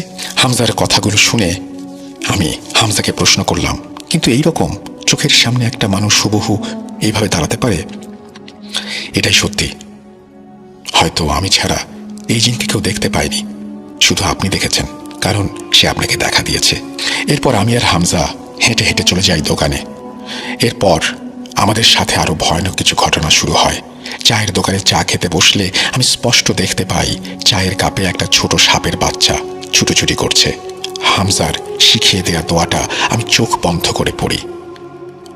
এরপর চোখ মেলে দেখি কাপে কিছু নেই, কিন্তু হুজুর, গত 21 দিনে যা ঘটেছে তা দেখে আমাদের সবার চোখ কপালে ওঠার অবস্থা। সন্ধ্যায় আমরা সবাই হামজার উঠোনে বসে আড্ডা দিচ্ছিলাম। আমাদের সাথে এলাকার আরো কিছু মুরব্বী ছিল। হঠাৎ আমাদের সামনে কোথা থেকে যেন হামজা ছুটে আসে, তার চোখে মুখে ভয়ের ছাপ। আমরা কিছু বলার আগে হামজা দৌড়ে এসে ধাক্কা মেরে তার রুমে ঢুকে যায়। আমরাও সবাই উঠান থেকে তার রুমে যাই। আমি প্রথমে বদজিনের ধোঁকা মনে করে সেই দোয়াটা পড়ি, কিন্তু দেখি এটা জিন না, আমাদের হামজা সাহেব। আমরা ওনাকে ধরতে গেলে উনি বিছানার উপরে লাফ মেরে শুয়ে পড়েন। আমরা এরপর যা দেখি তা কেউ বিশ্বাস করবে না। হামজার মাথার চুলগুলো নিজে নিজে বড় হতে থাকে এবং অদ্ভুত সব ঘটনা ঘটতে থাকে। উনি কষ্টে বাঁকা হয়ে গড়াগড়ি খেতে থাকেন। আমরা ডাক্তার নিয়ে আসি। ডাক্তার বলেন যে এটা একটা জেনেটিক্যাল প্রবলেম এবং তিনি চিকিৎসা শুরু করেন। আবার কোষ পরিপাক্রিয়া নিয়ন্ত্রণ হারাচ্ছে এটাও বলেন। ওনার শরীরে কোনো কোষ সতেজ নেই, এটা ডাক্তার আমাদের জানান। ডাক্তারের কথা শুনে আমরা হয়ে যাই। আমরা কেউ জানি না সেদিন হামজার সাথে কি ঘটেছিল এবং সেই মারিদ জিন ছাড়া পেয়েছে কিনা। 21 দিন অনেক টাকা খরচ হয়েছে, ওনাকে জীবিত রাখার জন্য হলেও আমাদের চেষ্টা চালাতে হবে, বাকিটা আল্লাহর ইচ্ছা। ইমাম সাহেব রফিক সাহেবের কাছে কথা শুনে আবারও কান্নায় চলে যান। এবার ইমাম সাহেব বলছেন, দেখুন রিয়াজ ভাই, আমি শুধু ভাবছি আপনাদের কথা। হামজার মতো একজন কবিরাজের সাথে এমন ঘটনা ঘটেছে, সেই বদ জিনগুলো আপনাদের কি ছাড়বে? একটু ভেবে দেখুন। কথাগুলো বলে ইমাম সাহেব সবাইকে সালাম দিয়ে বাড়ি থেকে চলে যান এবং যাওয়ার আগে তিনি বলেন, চিন্তা করবেন না, আপনাদের জন্য একটা ব্যবস্থা করে যাব আমি যে আসল ইমাম সেটিও একটা ধোঁকা হতে পারে। কথাটা বলে ইমাম সাহেব হেঁটে গেটের সামনে চলে যান। ইমাম সাহেবের শেষের কথাটায় সবার সন্দেহ জাগে। সবাই দেখে যে ইমাম সাহেবের গেটের বাইরে কোনো অস্তিত্ব নেই, অথচ গেটের বাইরে যে রাস্তা তা পেরিয়ে চোখের অগোচরে যাওয়া সম্ভব নয় এত তাড়াতাড়ি। গ্রামের বাড়িতে ইমাম সাহেব মাত্র যিনি এসে পুরো ঘটনা শোনালেন, তিনি কে? নতুন ভয়, নতুন প্রশ্ন।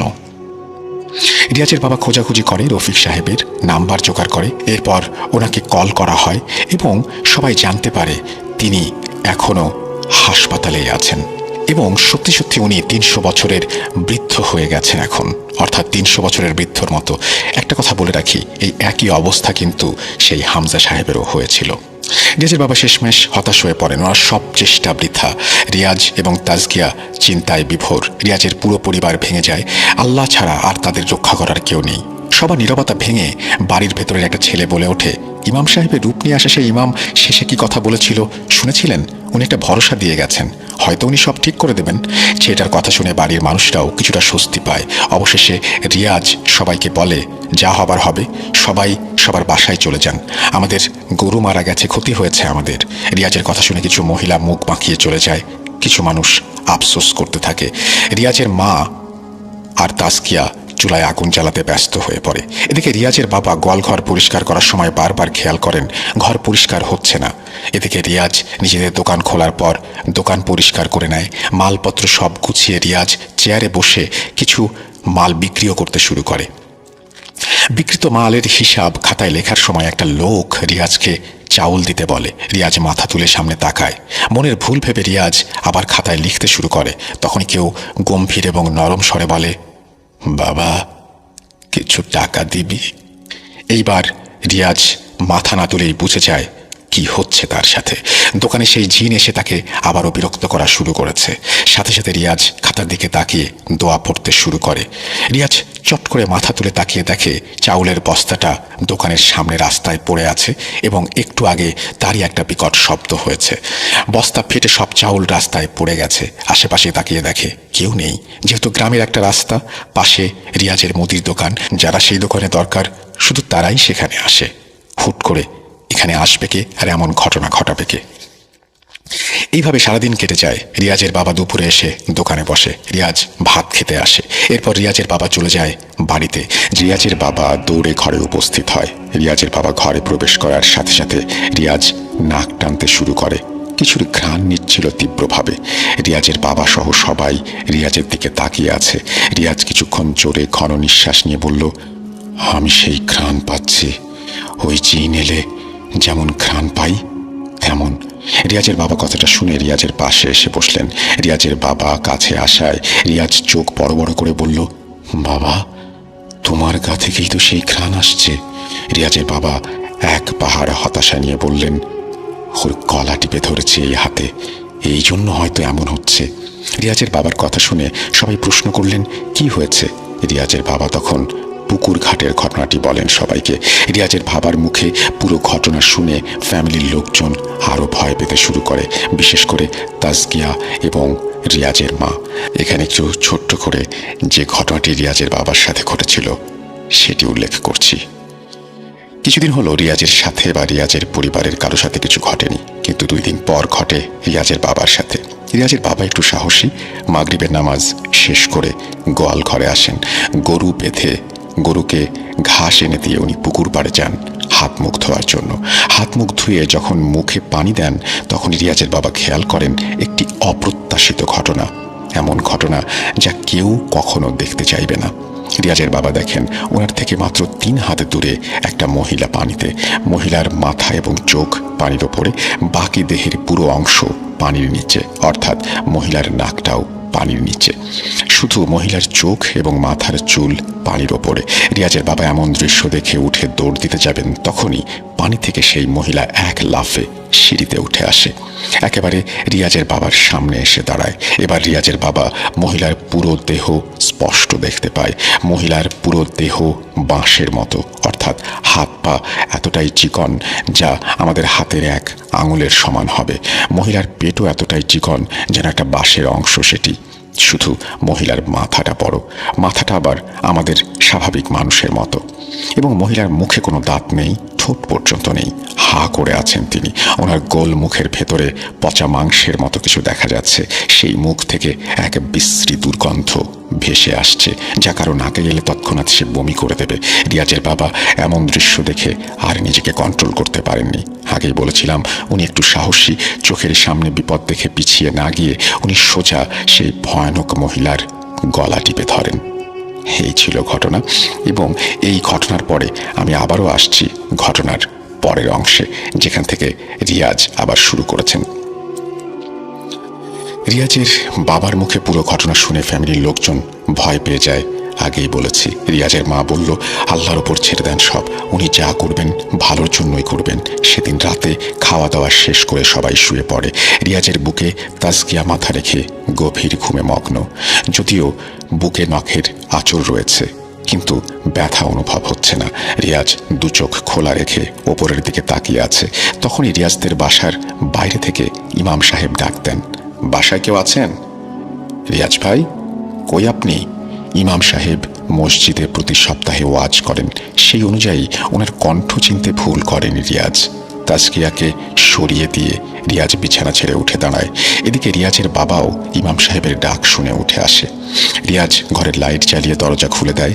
রিয়াজের বাবাও তখন রিয়াজের পেছনে এসে দাঁড়ায়। ইমাম সাহেব রিয়াজকে সালাম দিয়ে বলেন, রিয়াজ ভাই, এখানে 4টা তাবিজ আছে।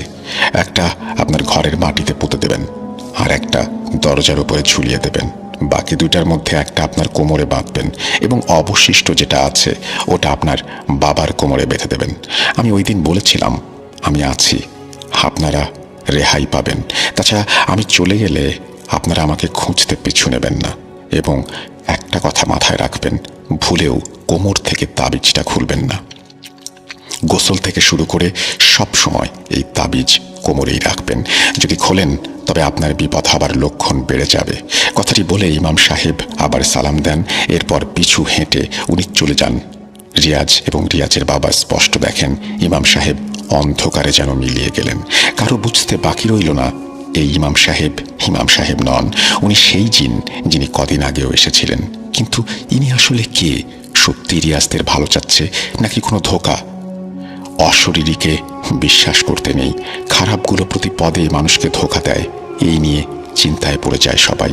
এদিকে রিয়াজের মনেও একটা সন্দেহ জেগে যায়, রিয়াজের বাবাকে কেন তাবিজ বাঁধতে বলা হলো? সন্ধ্যায় উনি আসার পর রিয়াজ ঘ্রাণও পেয়েছে। রিয়াজের বারবার মনে হতে লাগলো ওর বাবার মাঝেও কোনো বিশেষ কারণ আছে। ইমাম রূপের সেই জিন যে তাবিজ দিয়ে গেছে, এটা কোমরে বাঁধবে নাকি বাঁধবে না তা ভেবে চিনতে সবাই চিন্তিত। রিয়াজের বাবা নীরবতার মাঝে বলল, এই জিন কদিন আগেও এসেছে, আমাদের সত্যটা জানিয়েছে, নষ্ট খাবার দিয়ে জিনদের আটক করেছে, আজ আমাদের তাবিজ দিয়ে গেছে। আমার মনে হচ্ছে জিনটা ভালো। রিয়াজের বাবার কথায় বাকিরাও হ্যাঁ সম্মতি দেয়। রিয়াজ আর কিছু না ভেবে সেই জিনের কথা মতো ঘরের দরজার ওপরে একটা তাবিজ বেঁধে দেয়। এরপর ঘরের ভেতর একটা পুঁতে দেয়। বাকি 2টা রিয়াজ এবং রিয়াজের বাবা কোমরে বেঁধে নেয়।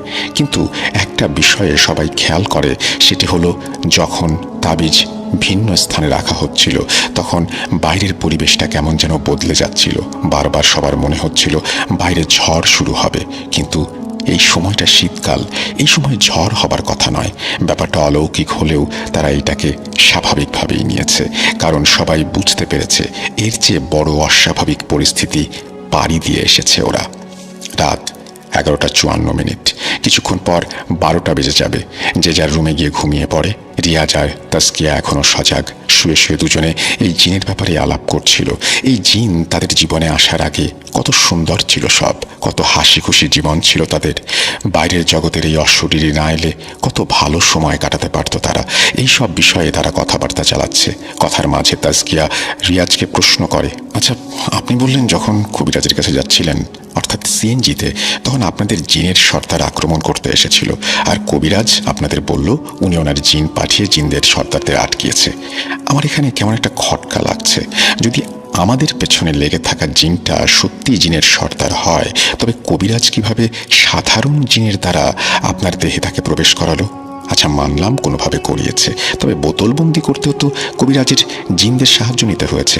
জিনদের সর্দারকে বন্দি করতে অন্য সাধারণ জিন কিভাবে সাহস দেখিয়েছে? ঠিক আছে, আমি এইটাও মানলাম কোনোভাবে করিয়েছে। তাহলে একটা সাধারণ জিন কিভাবে আমাদের সাহায্য করতে আসছে, তাও ইমামের রূপ নিয়ে? ওটা তো সাধারণ জিন, সে তাদের বাদশার বিপক্ষে কিভাবে লড়বে? তা আবার নষ্ট তরকারি দিয়ে সর্দার আটকানো কেমন একটা গোলমাল লাগছে। তাসকিয়ার পুরো কথা শুনে রিয়াজ নিজেও থ হয়ে যায়। কথায় ভুল কিছু নেই। অনেকক্ষণ ভাবার পর রিয়াজ তাসকিয়াকে বলল, সব প্রশ্নের উত্তর একমাত্র কবিরাজ দিতে পারবে, কিন্তু উনি নিজেই তো বিপদগ্রস্ত, কার কাছে চাইব উত্তর? কথাটা শেষ হতে না হতেই রিয়াজের রুমে পূর্বে যে জানালা আছে সেটি খটখট করতে শুরু করলো। শব্দের সাথে সাথে রিয়াজ আর তাসকিয়া চুপ হয়ে যায়। ঘরে লাইট জ্বলছে, কিন্তু বাইরের শব্দটা কিসের? কান খাড়া করে ওরা শুনতে চাইল, আর সেই শব্দ বন্ধ হয়ে গেল। জানালায় দুইবার কেউ টোকাও দিল। রিয়াজ আর তাসকিয়া নজর লাগায় জানালায়। কিছুক্ষণ পর জানালার বাইরে থেকে গরুর শব্দ ভেসে আসে। আগে জেনেছেন আপনারা, রিয়াজের বাসার পূর্ব পাশে রিয়াজের গোয়াল ঘর। হঠাৎ গরুর ডাক শুনে রিয়াজ ভেবে নেয় অন্য কিছু, হয়তো জিনটা গরুকে হত্যা করতে চাইছে। যেহেতু তাবিজ শুধু ঘরেই, বাইরে তো তাবিজ নেই। রিয়াজ টর্চ লাইট নিয়ে লাফ মেরে বিছানা ছেড়ে নামে। তাসকিয়া ভয়ে বিছানাতেই বসে থাকে। রিয়াজ জানালা খুলে বাইরে টর্চ মারে, কিছুই নেই। টর্চের আলোয় একটু দূরে গোয়াল ঘর দেখা যাচ্ছে, সেখানে গরু এখনো বাঁধা। রিয়াজ আবার টর্চ অফ করে জানালা বন্ধ করতে যাবে, তখনই একটা অস্বাভাবিক দৃশ্য দেখে সে।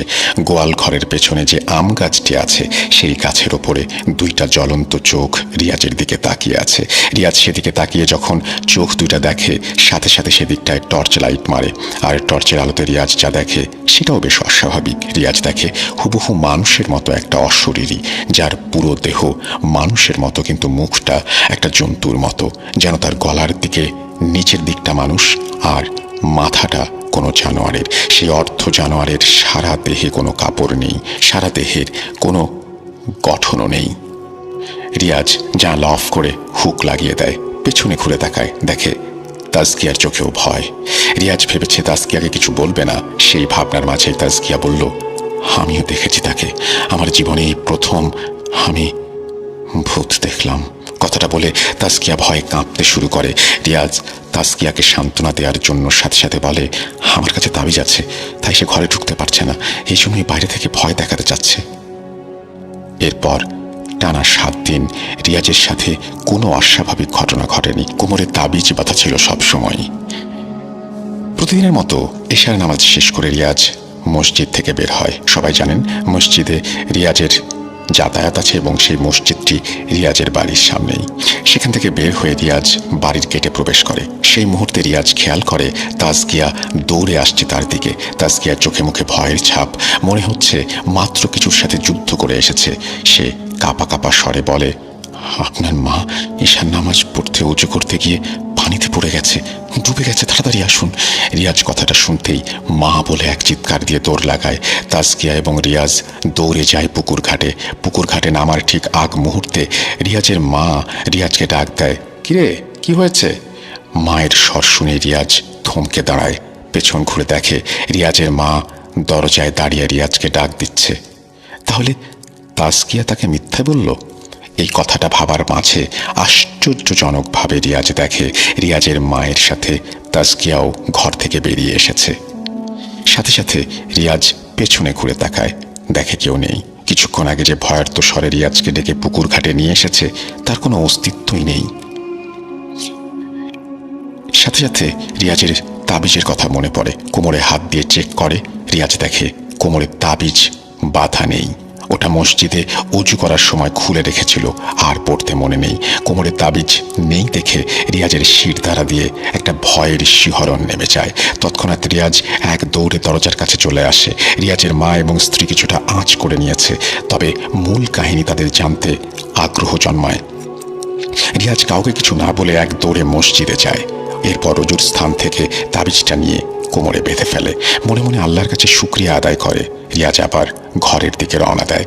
বাসায় আসার পর রিয়াজের বাবা মা সবাই জানতে চায় মূল ঘটনা। রিয়াজ সবাইকে ব্যাপারটা খুলে বলার পর রিয়াজের বাবা বলে, আল্লাহর কাছে লাখ লাখ শুকরিয়া, তোকে হেফাজতে রেখেছে।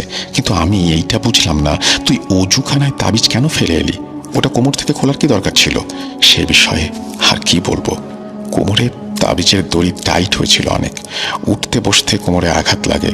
যদিও বাড়িতে রিস্ক থাকে তাই কষ্ট হলেও কোমরে রাখি, কিন্তু মসজিদ অর্থাৎ আল্লাহর ঘরে তো শয়তান প্রবেশ করবে না, তাই সেখানে সাহস করে তাবিজ খুলে রেখেছিলাম। কোমরে একটু কষ্ট সহ্য করলে অন্তত ওই অশরীরীদের কষ্ট থেকে বাঁচবি, আর টাইট হলে একটু ঢিলে করে পড়বি। এত কিছু মাথায় ছিল না। ঠিক আছে, এখন বেঁধে নে, আর কাল থেকে দোকানে যাই, একটু সন্ধ্যা আগে বাসায় চলে আসিস। আমি খেতে একটু কাজ করব, সামনে ধান আসছে, অনেক কাজ বাকি। সমস্যা নেই, আপনি ওই দিকটা সামলান, আমি দোকান সামলে নেব। এইভাবেই কাটতে থাকে দিন।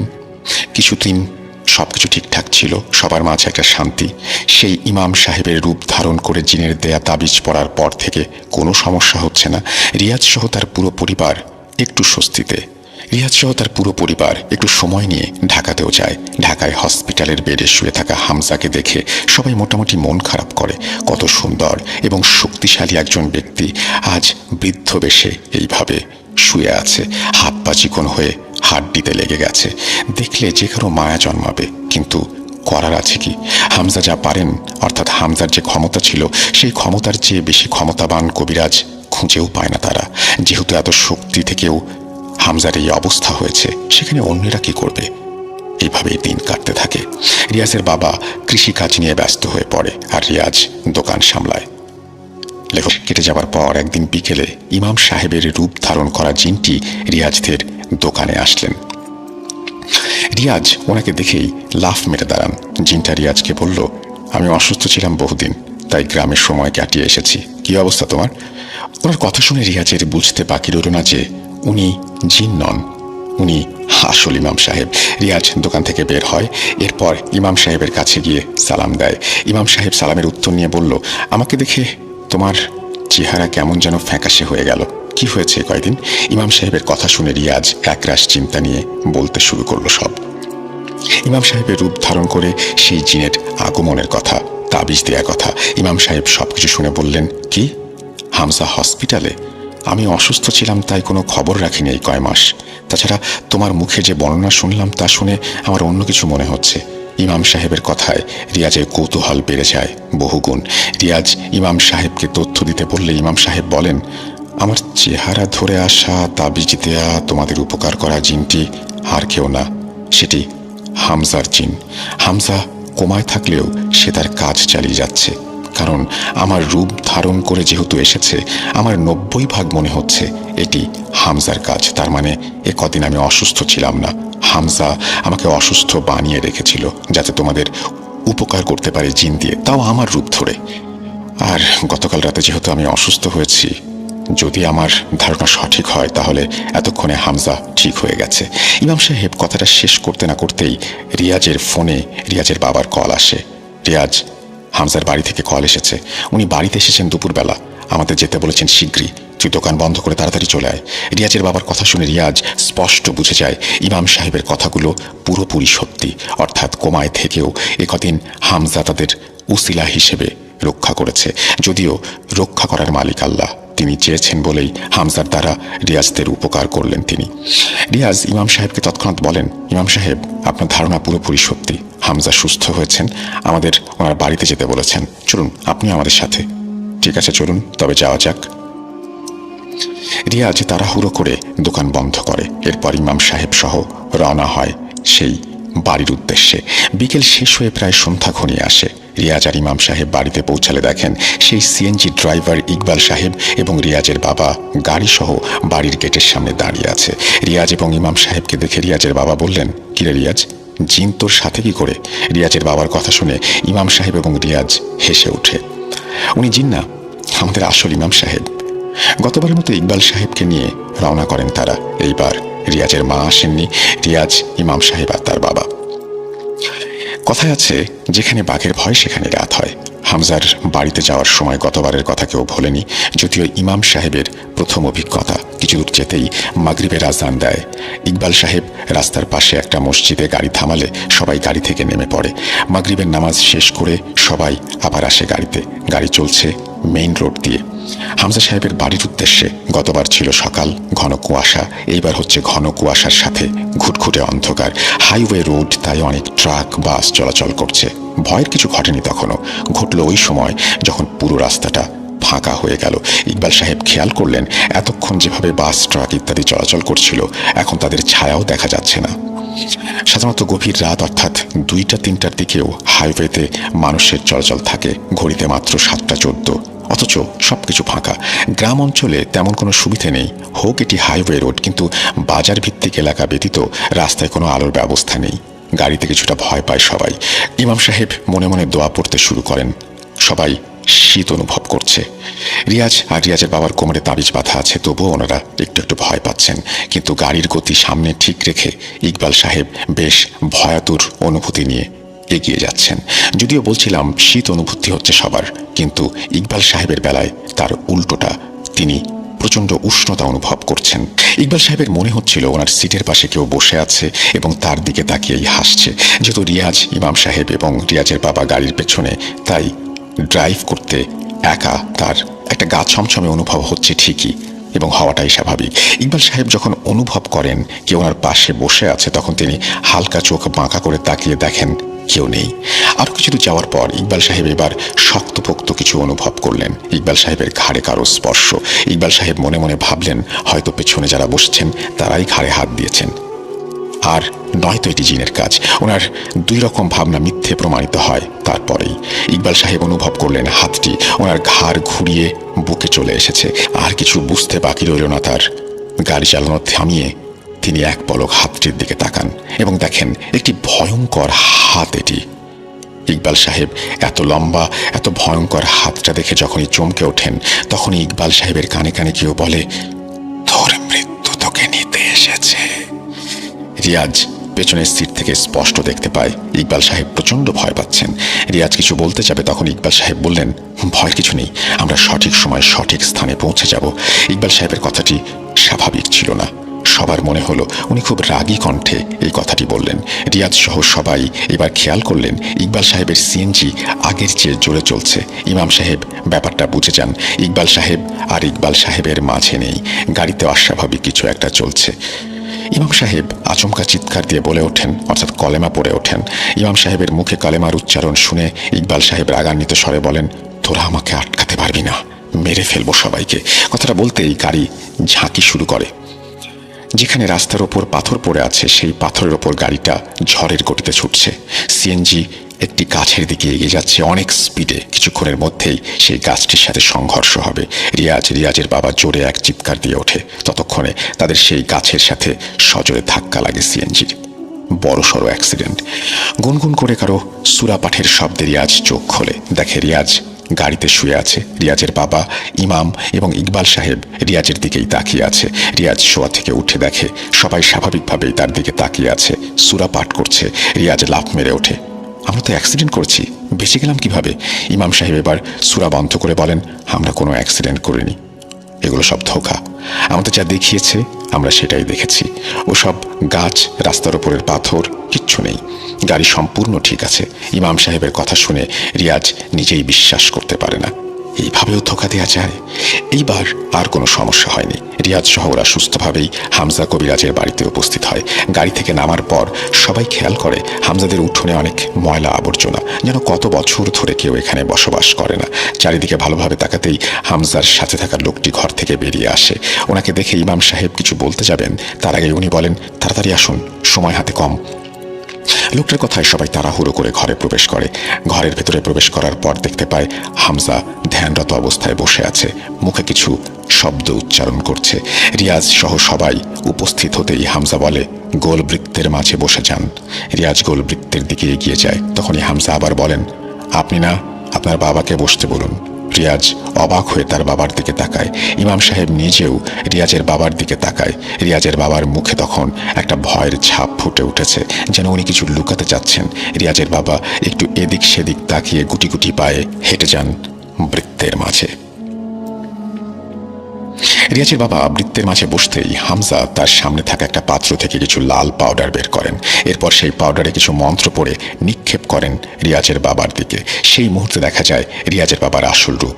মন্ত্রপুত সেই পাউডার রিয়াজের বাবার গায়ে স্পর্শ করতে উনি চিৎকার দিয়ে বলতে লাগলেন, সেটি তুই ঠিক করিসনি হামজা, তোকে অকেজো বানিয়েছিলাম, এবার সোজা মৃত্যু দেব। রিয়াজের বাবার কথা শুনে রিয়াজ, ইকবাল এবং ইমাম সাহেব চোখ বড় বড় করে তাকায়। রহস্য কি? উনি এরকম ব্যবহার করছেন কেন? হামজা রিয়াজের বাবার দিকে তাকিয়ে রাগী স্বরে বলে, পেরেছিস আমাকে আটকাতে? বৃদ্ধ আর অকেজো করেও আমাকে দমিয়ে রাখতে পারলি না। তুই আমার দেহকে বৃদ্ধ করতে পেরেছিস, আমার মস্তিষ্ককে না।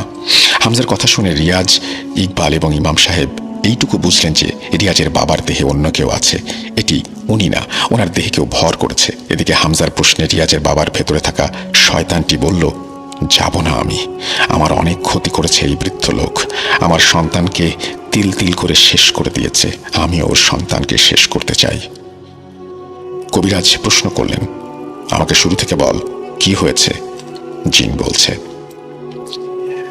একদিন কোনো এক মায়া আমাকে টেনেছিল, যেন জোরপূর্বক কেউ আমাকে টেনে নিয়ে যাচ্ছে। আমি বুঝিনি মানুষ জাতির মধ্যে কেউ আমাকে বশ করার চেষ্টা চালাচ্ছে। এরপর আমি উপস্থিত হই এই রিয়াজের বাবার সামনে। গভীর রাতে উনি বাসার পেছনে মোমবাতি জ্বালিয়ে বসে আছেন। সেখানে বসে তিনি ব্ল্যাক ম্যাজিক করে আমাকে বশ করতে চাচ্ছিলেন। আমাদের জিন জাতির একটি নিয়ম আছে, কেউ আমাদের বশ করতে চাইলে আমরা আগে তাদের ভয় দেখাই। বশ করার সময় সে আমাদের বিদঘুটে চেহারা যদি দেখে ভয় পায় তবে আমরা বশ হই না, আর যদি কেউ ভয় না পেয়ে মন্ত্র উচ্চারণ করে তবে তাদের কাছে আমরা হার মানতে বাধ্য হই। ওই সময় আমাদের দেহে অনেক জ্বালা পোড়া করে। অর্থাৎ যখন ওনার 25 বছর বয়স, সেই সময় উনি ব্ল্যাক ম্যাজিক করার জন্য আমাকে বশ করতে চান। আমি ওনাকে ভয় দেখানোর চেষ্টা করলে উনি কোনো ভয় পান না, উল্টো মন্ত্র পাঠ করে আমার জ্বালা পোড়া বাড়িয়ে দেন। শেষমেশ আমি না পেরে উঠে ওনার কাছে মাথা নত করি। এরপর উনি আমাকে আদেশ করেন, আমি একটি মেয়েকে পছন্দ করি, কিন্তু ওর বাবা আমার সম্পর্ক মেনে নিচ্ছে না। হয়তো ওর বাবাকে তুই রাজি করাতে পারবি, যদি না পারিস তোকে শেষ করে দেব। যাই হোক, আমি ওই মেয়েকে বিয়ে করতে চাই। বিয়ে। রিয়াজের বাবার আদেশ শুনে আমার কিছু করার ছিল না। আমি ওনার আদেশ মানার জন্য রিয়াজের নানার স্বপ্নে একজন ইমাম সাহেবের রূপ নিয়ে যাই। স্বপ্নে ওনাকে আমি আমার পরিচয় দেই, আমি একজন জিন। ওর মেয়ের সাথে যদি রিয়াজের বাবার বিয়ে না হয় তাহলে পরিবারকে শেষ করে দেব। এইভাবেই প্রতিদিন রিয়াজের নানাকে স্বপ্ন দেখালে উনি যা বোঝার বুঝে নেন এবং রিয়াজের বাবাকে রাস্তায় একা পেয়ে ইচ্ছে মতো গালাগাল করেন। রিয়াজের নানা হুমকিও দেন, উনি নাকি এলাকার চেয়ারম্যানকে নালিশ করবেন। ওনাকে জাদুটোনা করা হয়েছে। রিয়াজের বাবা সেদিন আমাকে আদেশ দেয় কাউকে বলার আগেই আমি যেন রিয়াজের নানাকে মেরে ফেলি। কিন্তু আমি একজন ভালো জিন ছিলাম, কখনো কারো ক্ষতি করিনি, এইভাবে কাউকে হত্যা করতে পারছিলাম না। আমি রিয়াজের বাবাকে জানাতেই উনি আমার সদ্যজাত শিশুকে বন্দি করে ফেলে। যেহেতু ওনার বশে ছিলাম তাই আমার বাচ্চাকে বন্দি করা ওনার জন্য অনেক সহজ ছিল এবং সে আমাকে বলে যে ওই বাচ্চাকে সে শেষ করে দেবে যদি তার কথা আমি না শুনি। আমি কষ্ট সহ্য করতে না পেরে চেয়ারম্যানের কাছে যাওয়ার আগেই রিয়াজের নানাকে পুকুরে ফেলে দিয়ে মেরে ফেলি। সবাই জানে রাস্তা দিয়ে হাঁটার সময় উনি পা পিছলে পুকুরে পড়ে যান, কিন্তু কেউ এটা জানতো না যে রিয়াজের বাবা হত্যা করিয়েছে তাকে। আমি হত্যা করার পর আমার বাচ্চাকে ফেরত নিতে আসি, তখন রিয়াজের বাবা আমার বাচ্চাকে মুক্তি দিতে গিয়ে ভুল মন্ত্র পড়ে ফেলে, যার ফলে আমার বাচ্চা অগ্নিগৃহে সারা জীবনের জন্য আটকে যায়। তাতে আর লাভ কি? ওই অগ্নিগৃহে কোনো জিন একদিন থাকলেই মারা যায়। আমার বাচ্চাটাকে মেরে ফেলেছে রিয়াজের বাবা। আমি তার সন্তানকে হত্যা করব। অনেক বছর অপেক্ষা করার পর আমার সময় এসেছে। তার এই সন্তানকে আমি তিল তিল করে মারব, আমাকে কেউ ঠেকাতে পারবে না। রিয়াজের বাবার দেহে থাকা জিনের কথা শুনে কবিরাজ সহ সবাই কষ্ট পেতে থাকে। কত নির্যাতন হয়েছে জিনটার জীবনে। রিয়াজের বাবার অপরাধ সত্যিই হয়েছে, কিন্তু এখন সব মিটমাট তো করতে হবে। সেই সুবাদে কবিরাজ বলল, আমি ওনার হয়ে আপনার কাছে ক্ষমা চাচ্ছি, অনেক কষ্ট তো দিলেন ওদের, এইবার আপনি চলে যান। না, আমি যাব না। আপনি আমাকে অনুরোধ করবেন না, ক্ষমা উনিও আমার কাছে চেয়েছে, আমি ওনাকে ক্ষমা করব না। আমার বাচ্চাকে ছেড়ে দেওয়ার জন্য আমি কম অনুরোধ করিনি। দেখুন, মানুষ ভুল করেই। উনি ভালোবাসায় অন্ধ হয়ে হয়তো ভুল করেছেন, ক্ষমা করে দিন। করব না, আমি রিয়াজকে হত্যা করব, তারপর পুরো পরিবারকে শেষ করব। এরকম করলে আমি আপনাকে বন্দি করতে বাধ্য হব, তাহলে আপনার পরিবারকেও আমি শেষ করে দেব। ঠিক আছে, দেখা যাক। 4 দিন পর রিয়াজের বাবা সবার কাছে ক্ষমা চায়, রিয়াজের মায়ের কাছেও ক্ষমা চায়। উনি ওনার এই ভুলের যন্ত্রণা এত বছর নিজের ভেতরে চেপে রেখেছিলেন। সেই কষ্ট থেকে রিয়াজের বাবা এতদিনে সব চেপে যান এবং নামাজ পড়ে আল্লাহর কাছে ক্ষমা চান। যদি কোনোদিন কেউ জানে এটা, তাহলে তাকে খুনি ভাববে।